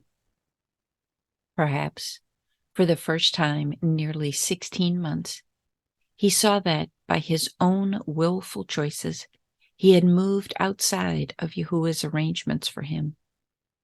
Achish was obviously sorry to send him back. As naive and gullible as he had been, he could see no chicanery or duplicity in Daoud. In fact, he went so far as to reassure his deceiver that in his estimation Daoud was as faultless as a malek of light. Such a statement stuns us, yet it discloses how crafty and cunning Daoud's terrorist activities had been. It reveals how deceptive Daoud's personal conduct and conversation had been in company with this desert warlord. Here, his record was regarded as being above reproach, yet it was, in truth, black with the shed blood of his victims. He, who had lived fiercely as a desert hawk, was seen to be a malek of mercy by his Philistine friend. For such duplicity and depravity, Yahuwah would raise this one again. Surely, with Yahuwah, all things are possible. After his dismissal by Achish, Daoud must have found the long march back to Ziklag dreadfully boring. Yet, the slow hours that dragged by in the desert heat gave him time to ruminate over recent events. No one who claimed to be a servant of the Most High could also serve the enemy. As Yahushua himself stated so clearly centuries later, one cannot serve two masters at once. And as millions of men and women have discovered across the years, Yahuwah's people simply are not where they should be in the enemy camp. They don't belong. As Daoud and his men approached Ziklag, after an absence of about a week, they were shocked to see wisps of gray smoke rising from heaps of ashes where their homes had stood. The town had been sacked by the rampaging Amalekites. Not a single soul remained amid the ruins. Every wife, son, and daughter had been swept away into captivity. Not a camel, sheep, ass, or ox stood in the blazing sun. All had been driven off into the desert by the raiding nomads. The hand of fierce vengeance had swept across the scene in brutal devastation. Daoud was tasting the bitter wine of his own terrible atrocities, facing the ruthless violence of a man's inhumanity to man. He was being shattered by the same sort of sorrow that he himself had perpetrated upon others. The astonishing truth is that even his enemies were less brutal than he had been, for at least the Amalekites had spared his family's lives, whereas Daoud had been a mass murderer. Little wonder that we stand back in stark shock to see what steps Yahuwah will take to remedy and restore such a man. Few of us realize the depths of utter degradation to which Daoud had plunged, nor can we grasp the full favor of Yahuwah at work to raise such a criminal. Now, in self-pity, remorse, and anguish, Daoud and his tough terrorist comrades broke down in tears. Their cries of anguish and moans of mourning drifted across the barren landscape. Their wailing rose on the hot desert air like the lonely cry of a jackal. Apparently, all was lost. Their wives, their children, their livestock, their plundered booty, all were gone. Daoud stood stripped. He had lost his credibility. He had lost the loyalty of his men. He had lost his leadership. In anger, flaming hatred, and the explosive unpredictability so current in human nature, his men turned on him. They picked up rocks, ready to shatter his skull and break his bones. They would spill his blood and crush his flesh for the vultures to feed on before the sun had set. Daoud was at the point of extremity. There was no place to turn, nowhere to flee. Only Yahuwah remained. And in the moment of crisis, that was his only hope. In genuine repentance, he sought solace and succor from the presence of the living Elohim. He sought the consolation and the counsel of Yahuwah's merciful Ruach. For the first time in 16 months, Daoud turned from his wretched ways to seek the will of Yahuwah. He was driven to see that there is a way which seems right to a man, but its end is the way of death. From Proverbs 14:12. In genuine remorse, Daoud called for young Abiathar the priest to come before him. He would seek through him and the sacred ephod to discover exactly what Yahuwah wished him to do. No longer would he trust his own terrorist tactics. No longer would he rely on his own wilderness survival skills. No longer would he depend on the strength of his own military prowess. It is Yahuwah now who must direct him. It is Yahuwah who must determine his next move. It is Yahuwah who must decide his future. These are the hallmarks of a man who in sincerity and humility has turned from his own wicked ways to seek the face of the Most High. This is true repentance. It is the proof positive of one who is humbled in heart and will, contrite in spirit, submissive to the purposes of Yahuwah. For such a soul, penitent and bowed before him, Yahuwah never turns away. To such a person, he extends pardon and restoration. To such, he comes in compassion to redeem and lift up. He is eager to renew again. For Shaul, this never happened. For Daoud, it did. He expressed it boldly in Psalm 56. Read this passage reverently. And the word of consolation that came to Daoud was that all would be well. He would overtake the raiders. He would be reunited with his loved ones. He would recover all his losses. Chapter 25. Daoud recovers all his losses. From 1 Shemuel, chapter 30, verse 7 through 31. On the surface, it would seem natural for Daoud and his troops to rush off in pursuit of the Amalekites. But it must be remembered that this was not as easy as it sounds. They were a broken band of men at this point. The loss of their families was such a traumatic shock, some may have virtually collapsed under its impact. After nearly a week on the march, they were weary with travel and short of rations. None of these could be recovered at Ziklag. The morale of Daoud's men was low. Some felt betrayed by him. Their impression was that they had been trapped by the Philistines then, humiliated and devastated by the Amalekites. They lost confidence in their commander. Some were even shouting for his head. Discontent and open rebellion rumbled through their ranks. Daoud was no leader fit to follow.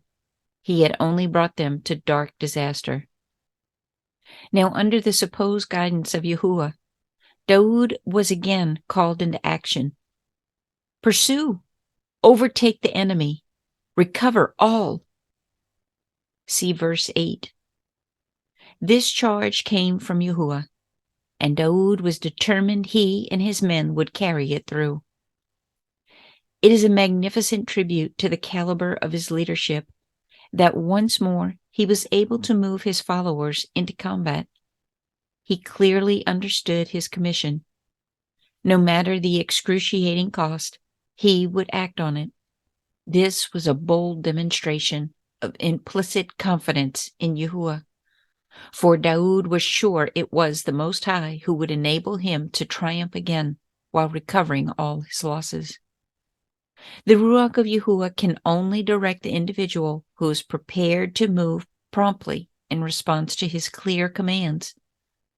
Too many believers prefer to stand pat where they are, afraid to move in compliance with the commands of Yahushua. They never get anywhere with Yahuwah. Because of their complacency, they never gain new ground or take fresh territory. Not so with Daoud. He was not about to sit hopeless by the heap of ashes that had been his home. He would not remain there, wringing his hands in grief over his losses. What was behind was behind. He was determined to press on into a perilous and unpredictable future, sure of only one thing. Yahuwah was with him. His word was reliable. All was well. The entire troop marched as far as the brook Besor. Here, roughly a third of Daoud's men simply collapsed in the shade of the scrubby desert brush that grew along the banks of the muddy watercourse.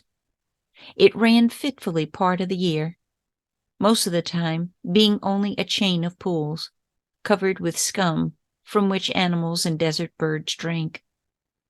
Daoud decided to strip his forces to the minimum battle gear. Any extra baggage would be left behind with the 200 spent men who elected to stay and guard the surplus equipment. The remaining 400, strong enough to go on, would be lightly armed, ready for swift action. Then suddenly, a most fortunate incident occurred. Daoud's men came across a young Egyptian slave, weak and emaciated, at the point of death, lying in the thin shade of a scrub thorn brush. He had been abandoned in cruel unconcern by his Amalekite master. For 3 days and nights he had no nourishment. Daoud's warriors, tough as they were, took pity on the little fellow. His face was covered with flies, his lips were cracked with heat and thirst. His eyes were blank and empty with the hopeless stare of death. They lifted him up, poured water down his parched throat, and plied him with figs and raisins. It was a generous gesture, for their own supplies were so meager and in short supply. The lad recovered enough to be questioned carefully. Who was he? Where did he come from? To whom did he belong? In what direction had his masters gone? He proved to be a tremendous asset, as we might say, one of Yahuwah's bonuses in the hour of need. For when Daoud promised to spare his life and not return him to his cruel owners, the slave spilled out his whole history.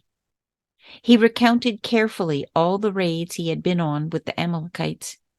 He told of every village and town, both in Yehuda and among the Philistines, which had been ravaged. Best of all, he knew for sure in which direction the terrorists had gone and where they now would be encamped. It was a veritable windfall for Daoud's weary men. More than that, it was the special arrangement of Yahuwah. For, as of old, Daoud could state fearlessly, I, being in the way, Yahuwah led me. From Bereshit 24:27. The Almighty had proven himself faithful to his own. Again, Daoud had seen how emphatically Yahuwah could be trusted even in the most dire extremity. Always, always, little is much when Yahuwah is in it. The smallest incident can prove to be a pivot point in life when Yahuwah's hand leads us. The key here, of course, was that the Yashreelites were not so selfish that they refused to share their own Spartan rations with the stranger lad. It was a loving, merciful gesture to give him water and fruit and bread that their own bodies craved so fiercely in the desert waste. They could have easily deprived him of his needs, and in the process impoverished themselves. Yet, in the economy of Yahuwah, he who is willing to lose his life on behalf of another is sure to find his own preserved. Such generous giving is one of the rare and precious products of genuine repentance. It alters the entire course and outlook of a life. Before the red and flaming glow of the desert sun had sunk behind the western skyline that night, Daud and his men had come in view of the Amalekite encampment. The desert brigands, so sure of themselves, so heady with conquest, so bloated with booty, were celebrating their latest victories. Campfires had been lit. The fragrance of roasting meat rose into the still evening air. The wineskins had been opened for a bout of heavy drinking. Stripped of their weapons, the desert nomads shouted chants of triumph to each other, danced around the leaping flames, and made merry with their singing. It was the crucial moment for Daoud to attack. Like a pride of lions leaping into a herd of grazing gazelles, he and his warriors rushed the enemy camp in the semi-darkness. Despite their fatigue, the 400 Hebrews fought with fury. Not only were they destroying an ancient enemy, but even more importantly, they were rescuing their own wives, children, and personal possessions. The bloody battle raged on all through the night. The element of total surprise and sudden attack gave Daud's men an enormous advantage. All the next day, the unbridled slaughter went on. It was as if, suddenly, new life, fresh force, and electric energy moved the Yashraelites to annihilate the Amalekites until not a single fighting man survived. It was a total rout and complete conquest. This was the very sort of action to which Yahuwah had called Shaul so many years before. But he had never obeyed Yahuwah. He had never complied with his commands, nor carried out his charge. So once again, Amalek had been a scourge to Yasharel, and now Daud dealt with them in fierce retribution. As it was pointed out in an earlier chapter, Amalek always represents the resurgence of the old self-life, the formidable flesh which is such a scourge to Yahuwah's person. Always, Yahuwah's Ruach is set in array against him. See Galatians 5:16 through 17. And he calls us to have the old self put to death by the faith of the Son of Yahuwah at work in us. This, too, is possibly only in the experience of the one who has truly repented before Yahuwah. For it is only as we set aside our pride, humble ourselves, and beseech Yahuwah to enter our lives, that he can overcome the enemy of self within. It is he, then, who works in us both to will and to do of his own right great pleasure. From Philippians 2:13. The reunion of Daud's forces with their families was ecstatic. Men and women fell into each other's arms in warm embrace.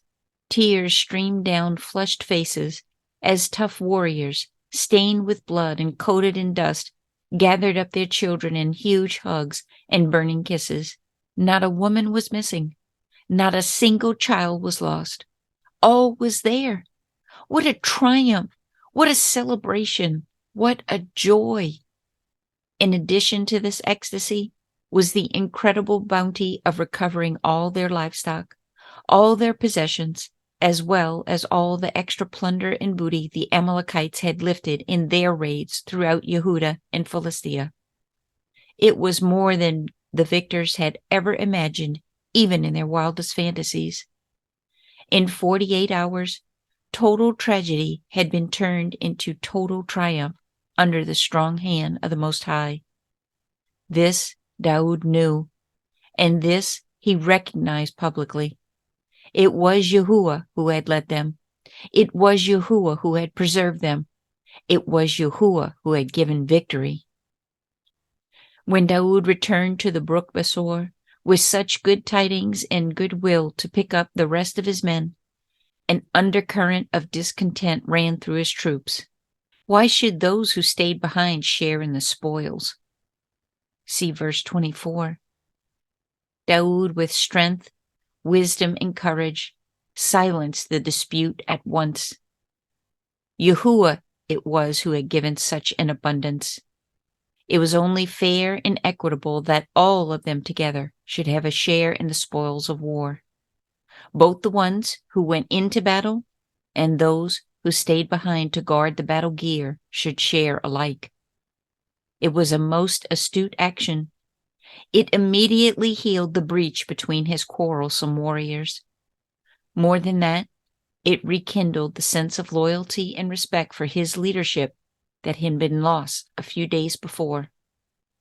In the economy and generosity of Yahuwah, the one anointed to be king over his people was again being reinstated in a position of power and prestige. But this preeminence was something that would not be confined to just his comrades in arms. Daoud decided that a portion of the booty plundered by the Amalekites from villages in Yehuda should be returned to the rightful owners. It was reasonably easy to identify which livestock and other personal possessions came from each community. So he saw to it that a lavish share of the loot, which he and his men might otherwise claim as prizes of war, went back to the original owners, as well as those who befriended him in his exile. This was an unprecedented gesture of goodwill and generosity. Not only did it demonstrate Daoud's fairness, but also his willingness to share the bounty bestowed on him by Yahuwah with others less fortunate. Yahuwah would honor him for this with enormous wealth. Even by today's standards, Daoud would eventually become a multi-billionaire. Yet beyond even this, Daoud was forging bonds of love, devotion, and loyalty with the common people that would stand him in right stead. His future was being grounded in right will, love, and genuine gratitude. Chapter 26, Shaul's Death. From 1 Shemuel 31, 1 through 13, and 2 Shemuel 1 through 12. Unknown to Daoud and his men, the day they left the Philistine camp at Aphek to return to Ziklag, the army of Yasharel would be overcome. In fact, for almost a week, no word came to them at all of the fierce battles in which Shaul and his 3 sons, including Jonathan, were killed by the rampaging raiders. Suddenly, in a single devastating attack, the Philistines had not only killed Yasharel's king, but also his sons, who might well have been contenders for the throne. The princes, too, in Yasharel were slain. The Hebrews had taken flight like so many sparrows scattered by the attack of a harrier hawk. At will, the enemy hordes swept across the nation, plundering and occupying its towns and villages. Though Shaul had ruled with tyranny and terror for 40 years, Yasharel, at the end of that era, lay beaten and distraught under the heel of its ancient foes. No ground had been gained, no new boundaries had been extended, no sense of security or strength as a people had been established.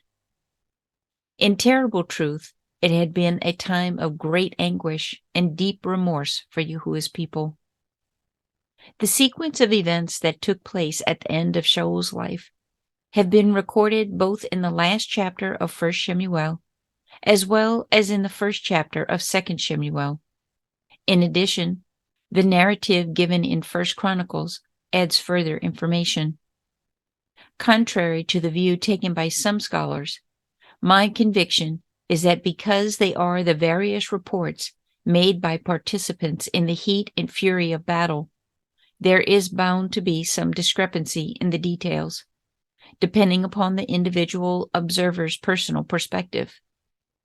Combining these eyewitness accounts into a single narrative, we must conclude the scriptural accounts are accurate and authentic in their diversity. When the Philistine forces attacked, it was not only with armed men on foot, but also with archers riding furiously in chariots. Yasharel had no match for these. Since the days of Yahusha, when Yasharel had destroyed all of the chariots and horses of the Canaanites, the nation had never resorted to the use of wheeled equipment for combat. Shaul and his warriors were overwhelmed with the furious onslaught. Turning in terror, They began to flee for their lives, seeking escape on the high ground of Mount Gilboa. As they turned their backs to the Philistines, they became vulnerable targets for the cruel arrows that found their mark in the openings, where the armor was fastened between their shoulder blades.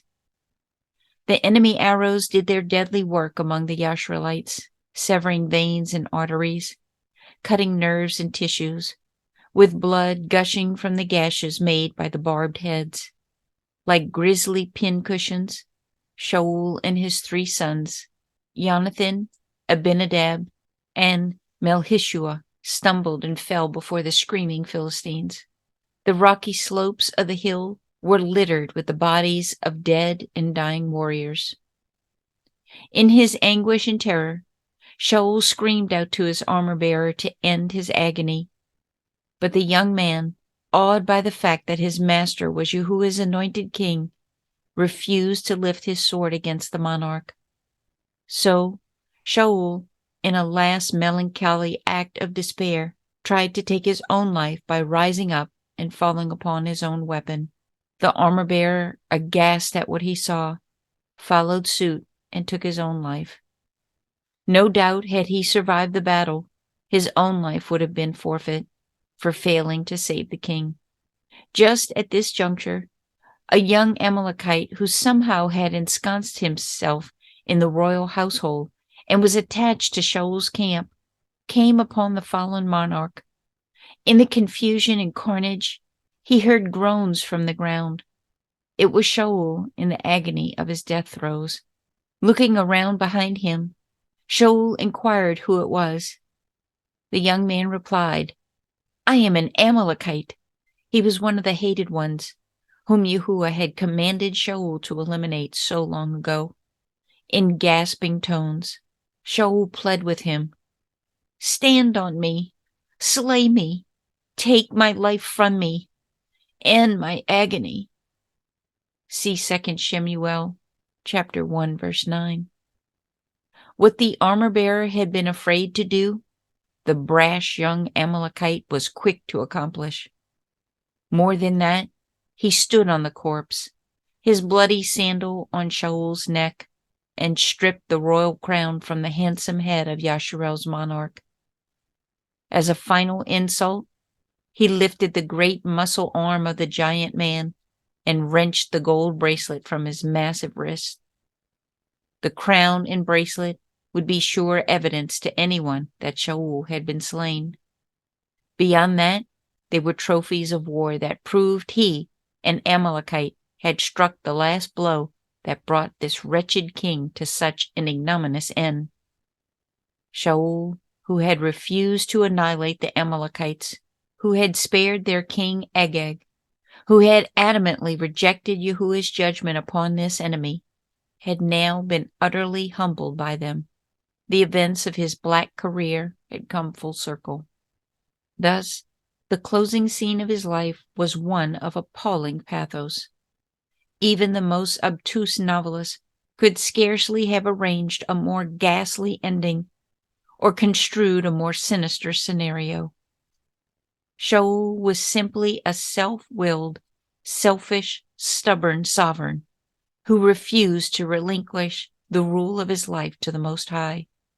He rebelled against the government of Yahuwah, just as Yasharel had. He repudiated the commands of Yahuwah. He had spurned the sovereignty of Yahuwah's set-apart Ruach. The end result was total disaster for him as a man. It was fierce retribution upon his entire family by the foe and total defeat for all of his armies. Resulting in complete chaos for the people of Yasharel, it was the worst sort of humiliation. For when the Philistines found the fallen corpses of Shaul and his sons on the battlefield, they severed his head, just as Daud had severed Goliath's head. This grisly trophy of their triumph they sent all around their cities and villages to celebrate their conquest. Eventually, it was placed in the set-apart idol sanctuary of Dagon, as proof that Dagon was greater than the Almighty Yahuwah, Elohim of Yasharel. Shaul's armor, so great so massive, so brightly polished, yet now stained black with his own blood, was put in the sacred temple of Ashtaroth. As their Elohim of war and violence, she was the one who had caused her warriors to triumph over the sons of Yasharel. As a last ultimate insult, the bodies of Shaul and his sons were hung up like 4 ghastly scarecrows on the hot brick walls of Bethshana. This community belonged to the blacksmiths, a group despised even by their own people, to which Yasharel had turned again and again for iron implements and weapons of war. These men were held in the lowest esteem. No darker insult or more terrible scorn could have been heaped upon Yasharel's first royal family. The 4 corpses, bloated with heat, blackened by the sun, covered with blood and gore, now putrefied under the onslaught of maggots and decomposition. Brave men from Yabesh Galad, hearing of this, were heroic enough to steal across the countryside by night to remove the bodies. They still remembered the great day when nearly 40 years before, Shaul, with a flash of faith in Yahuwah, had rescued them and their families from the cruel Ammonites. The warriors of Yabesh Galad bore the 4 decomposing bodies back across the Jordan. There, in their own fierce desert waste, they cremated the corpses. Then, without royal honors or any recognition from Shaul's own people, they interred the bones in the desert sand beneath a tamarisk tree. This was the very sort of tree under which Shaul had whiled away so much of his life, simply sitting softly in the shade, doing nothing either for Yahuwah or man. While these morbid events had been underway, Daoud had been on his return march back to Ziklag. Then there had been the pursuit and slaughter of the Amalekites, who carried off his possessions. Finally came the reunion with his men at the brook Basor, with the ultimate distribution of the spoils of war among his friends. What a sharply contrasting series of events between the 2 men anointed of Yahuwah to serve his people. On one hand, carnage and chaos. On the other hand, victory and exhilaration. Precisely at this point, the young Amalekite who had stripped Shaul of his crown and bracelet came into Daoud's camp.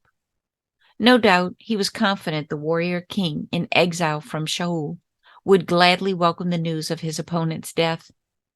With a certain flourish of self-assurance, he retold all the gory details of how he had found Shaul on Mount Gilboa.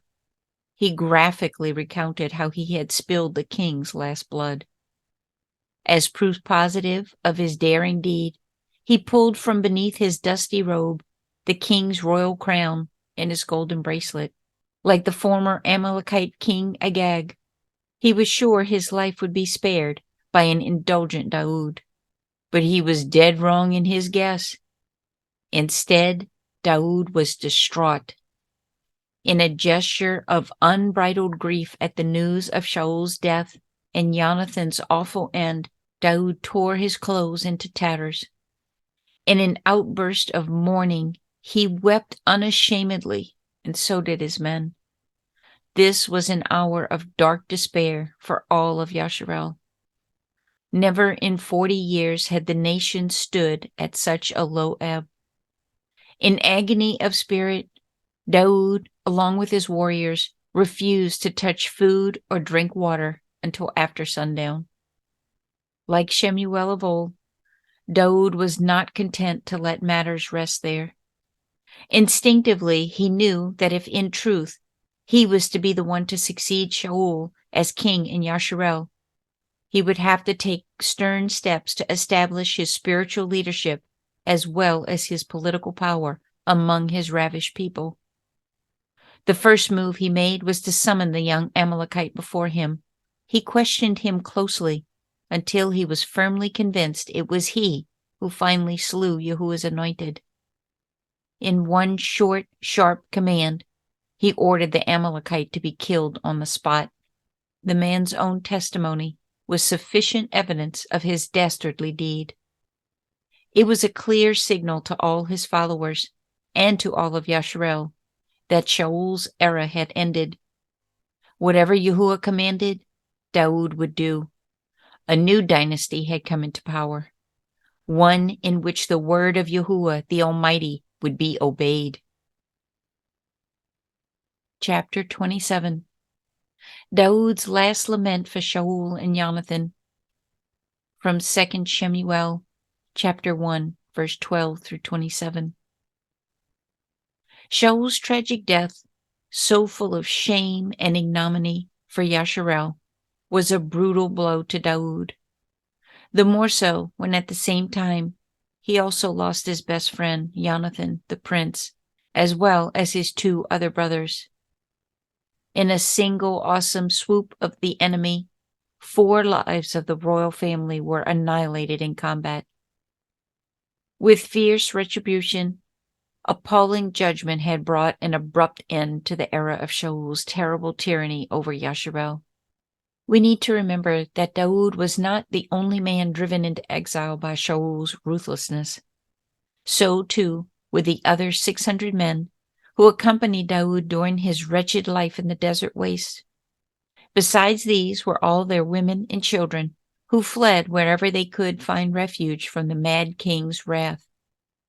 Shaul's dark moods, his black anger, his wild and twisted personality had brought horrendous suffering to many in the nation. It would be remembered how he had wiped out the entire priesthood of Ahimelech. Doeg the Edomite had been sent to destroy 85 innocent servants of Yahuwah, along with all their wives and children. For many in Yasharel, Shaul's reign had been a rule of terror, similar in harshness to the tyranny of modern 20th century dictatorships. Yet, in the hour of mourning, all these evil memories were set aside. On the memorable night that Daoud and the daring young Abishai stood over Shaul, as he slept in his camp, within a sword stroke of death, Daoud had predicted that the king might perish in battle. As Abishai begged for the chance to plunge his spear through the great heaving chest, Daoud had restrained the warrior's fury. No, do not destroy him, for who can stretch forth his hand against Yahuwah's anointed and be guiltless? Yahuwah shall smite him, or he shall descend into battle and perish. These were prophetic words, pregnant with meaning. Now they had come to pass with remarkable accuracy. Events had turned out exactly as foretold. Yet Daoud did not gloat over any of this. Even more remarkably, he never displayed any delight in the demise of his antagonist.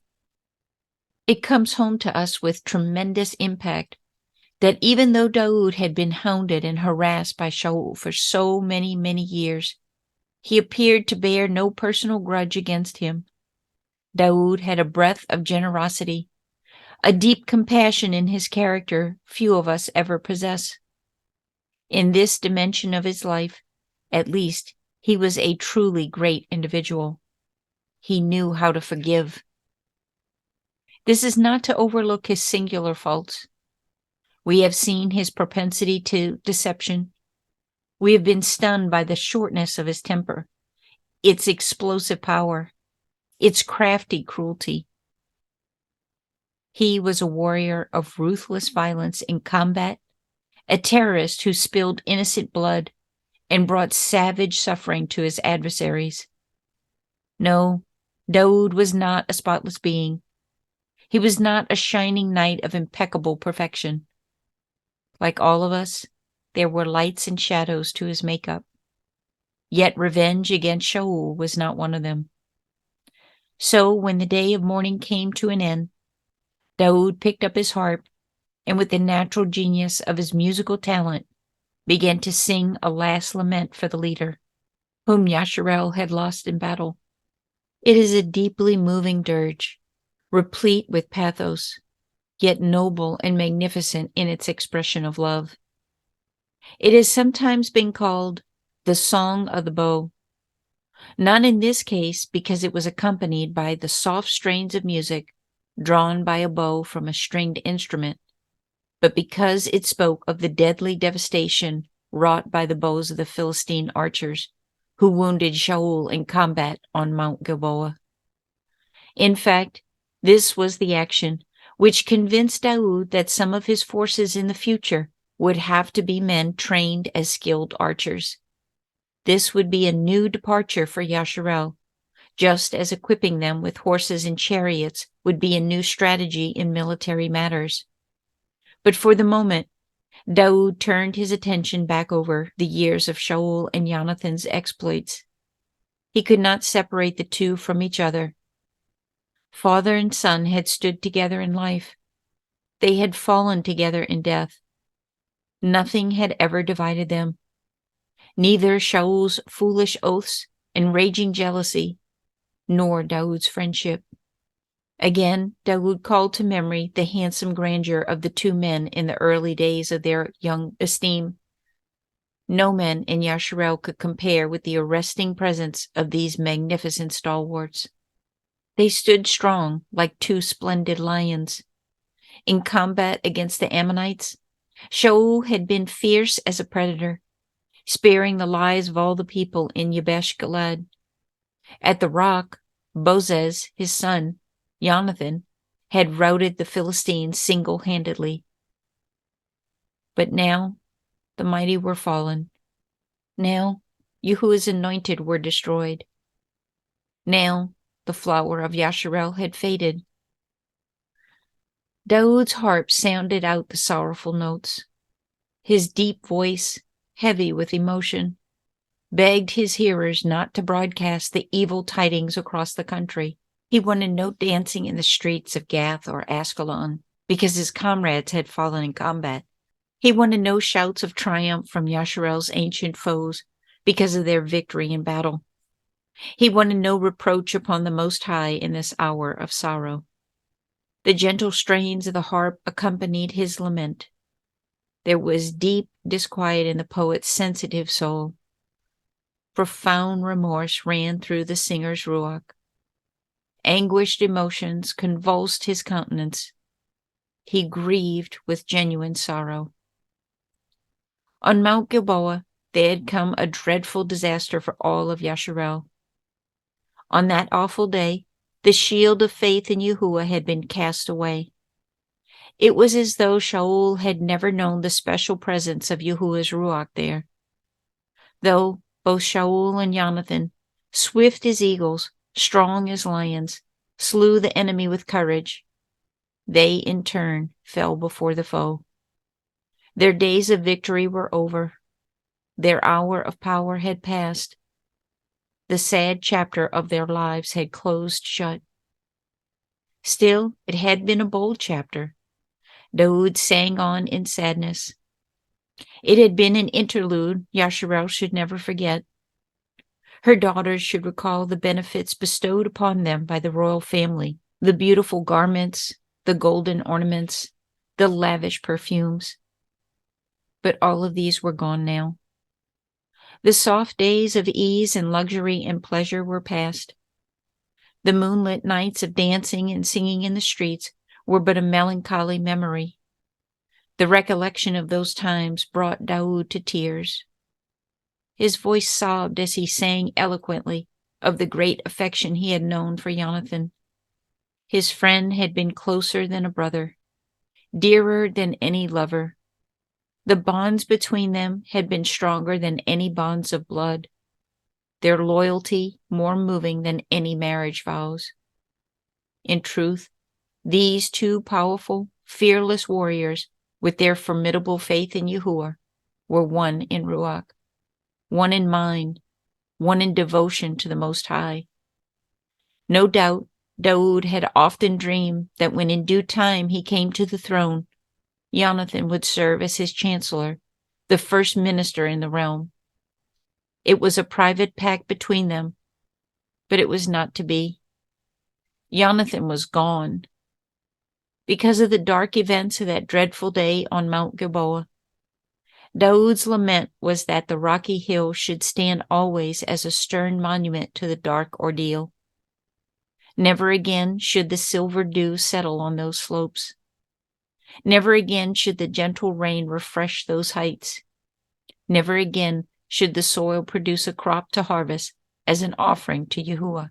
For he, the Almighty, the Eternal One, Creator of heaven and earth, looked for more from his chosen people than mere sacrifices and offerings. He desired something from his children beyond bulls, calves, fruit, or grain. He longed for their loyalty. He longed for their love. He longed for their simple, quiet, gentle compliance with his commands. This Shaul had failed to do. In stubbornness of spirit and waywardness of will, he had refused to comply with the wishes of Yahuwah. In deliberate disobedience, he had repeatedly rejected the word of Yahuwah. With painful perverseness, he had refused to repent of his rebellion. The choices were his. The disastrous decision had led to total alienation from Yahuwah.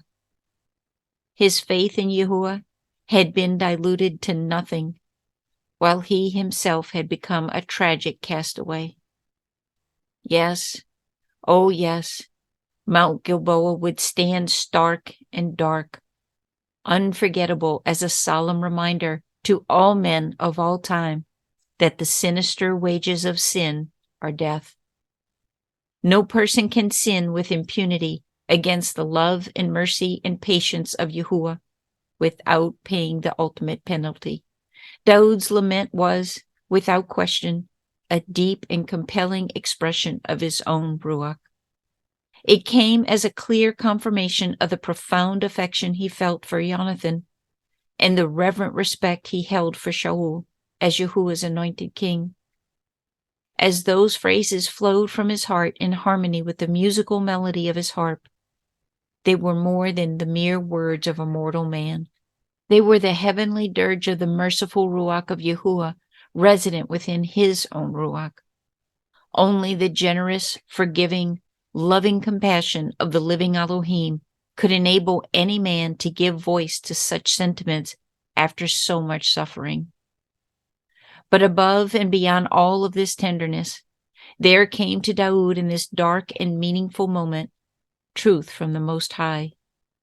Not only truth amid tragedy, but also counsel in the midst of calamity and direction in the midst of dismay and disarray. Yahuwah is always like that. He is the Elohim of all comfort. He is the Elohim of all consolation and counsel. He is the Elohim of all compensation in our cries. And the word which came clearly to Daud was that never, ever should he abandon his faith in Yahuwah. It was Yahuwah and he alone who could be relied upon in life. It was Yahuwah who must guide him in the formidable days ahead. It was Yahuwah who, in his constant love and care, would preserve him for the great and noble purposes he had been anointed to perform. This would be the constant refrain of his life. Spiritual reflections, basic spiritual principles brought out in this book. Yahuwah will grant what you insist on. At no time will he override your will. The results can be disastrous. It is seldom that Yahuwah can use those of great talents. This is because gifted people are so often proud. Few of us will set our wills to do only Yahuwah's will. Instead, we set our minds and wills on our own interest. Sexual perversion in any form is repugnant to Yahuwah.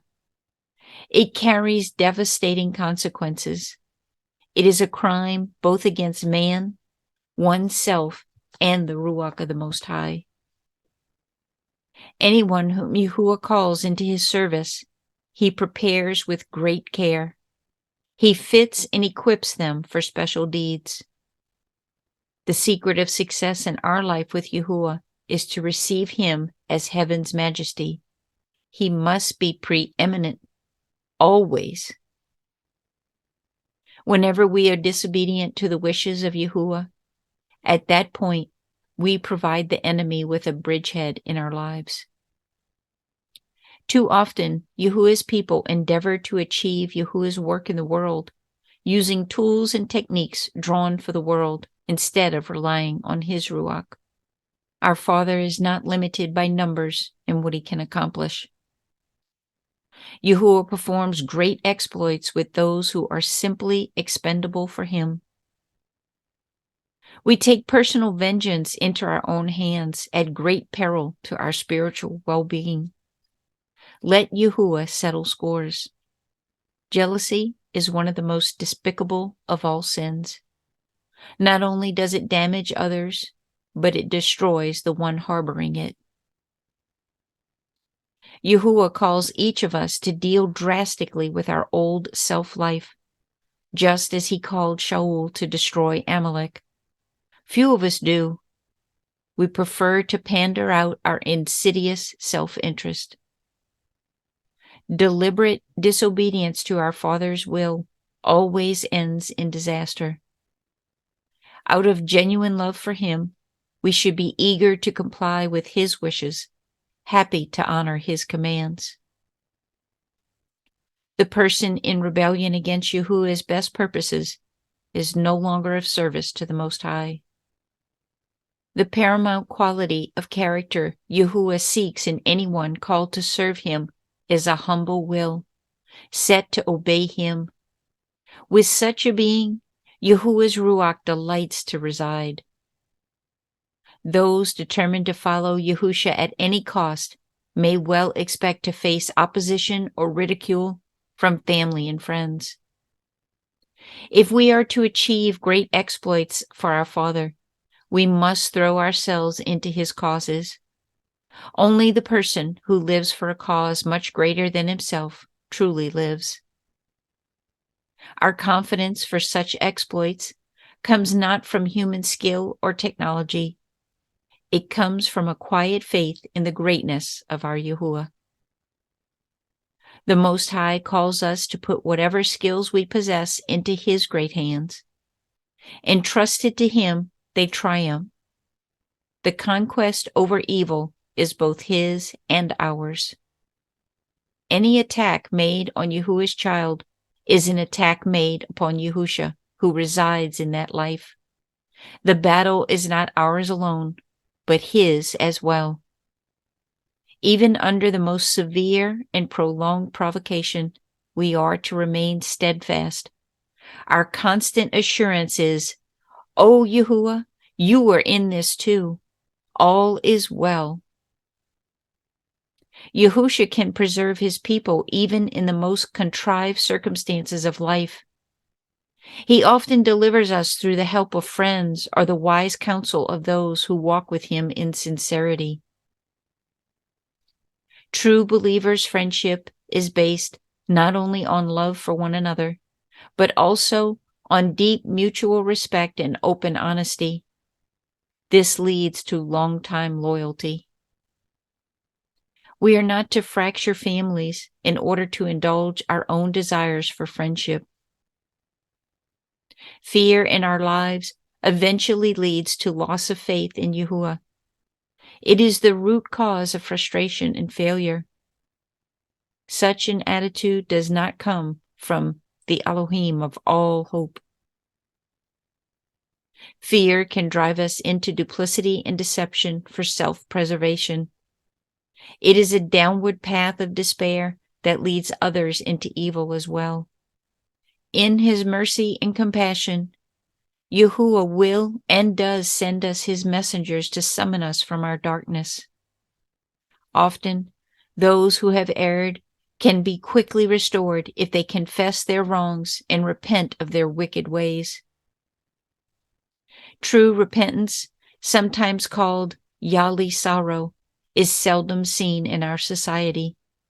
This is basically because few of us see that our sins are criminal offenses against a loving Elohim. They are what cost Yahusha the awful agony of Golgotha. It was and always is Yahuwah's intention to bring people to repentance. The modern assembly merely brings people to feel sorry for themselves. The two are poles apart. Repentance is a continuous process which goes on between Yahuwah's merciful Ruach and the will of the one set to please Yahuwah. There is an appropriate time and place for each of us to be courteous in dealing with others. Boorishness and ill temper do not accomplish Yahuwah's ends in this weary old world. The one who truly loves and cares for others will run great risks to preserve peace. Yahuwah our Father has endowed women with unusual attributes of generosity and self-giving. Herein lies their greatest charm. To desire to become like men is to forfeit their greatest favor. As Yahuwah's people, we dare not let others deflect us from doing our duty to Yahuwah and man. It is a most dangerous decision to ignore Yahuwah's wishes in our lives and choose instead to do our own thing. Such choices are often based on our own fears or false imaginations, which are not under Yahuwah's control. Wrong imaginations can lead us to align ourselves with the very enemies of Yahuwah. They may even induce us to resort to the world's wicked ways. Thus, we become sinister slaves to sin. In the extremity of sin, those who refuse to repent find themselves trapped.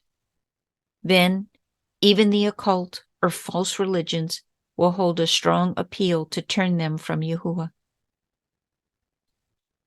The true child of Yahuwah can never be comfortable in the company of the unregenerate. He is a split person of divided loyalties and divided affections. Yet, for the one who repents, there is wondrous restoration. Yahuwah by his Ruach will lift up the cast down. He will direct his steps into new paths of righteousness. Yahuwah calls his people to press on, to persevere, to pursue his desires with all diligence. For such, he will do more than they can ever ask or think. The truth remains that for most of us, self still stands as our own fiercest foe. Unless we truly deny ourselves, we cannot ever be Yahuwah's victorious followers. Hallelujah!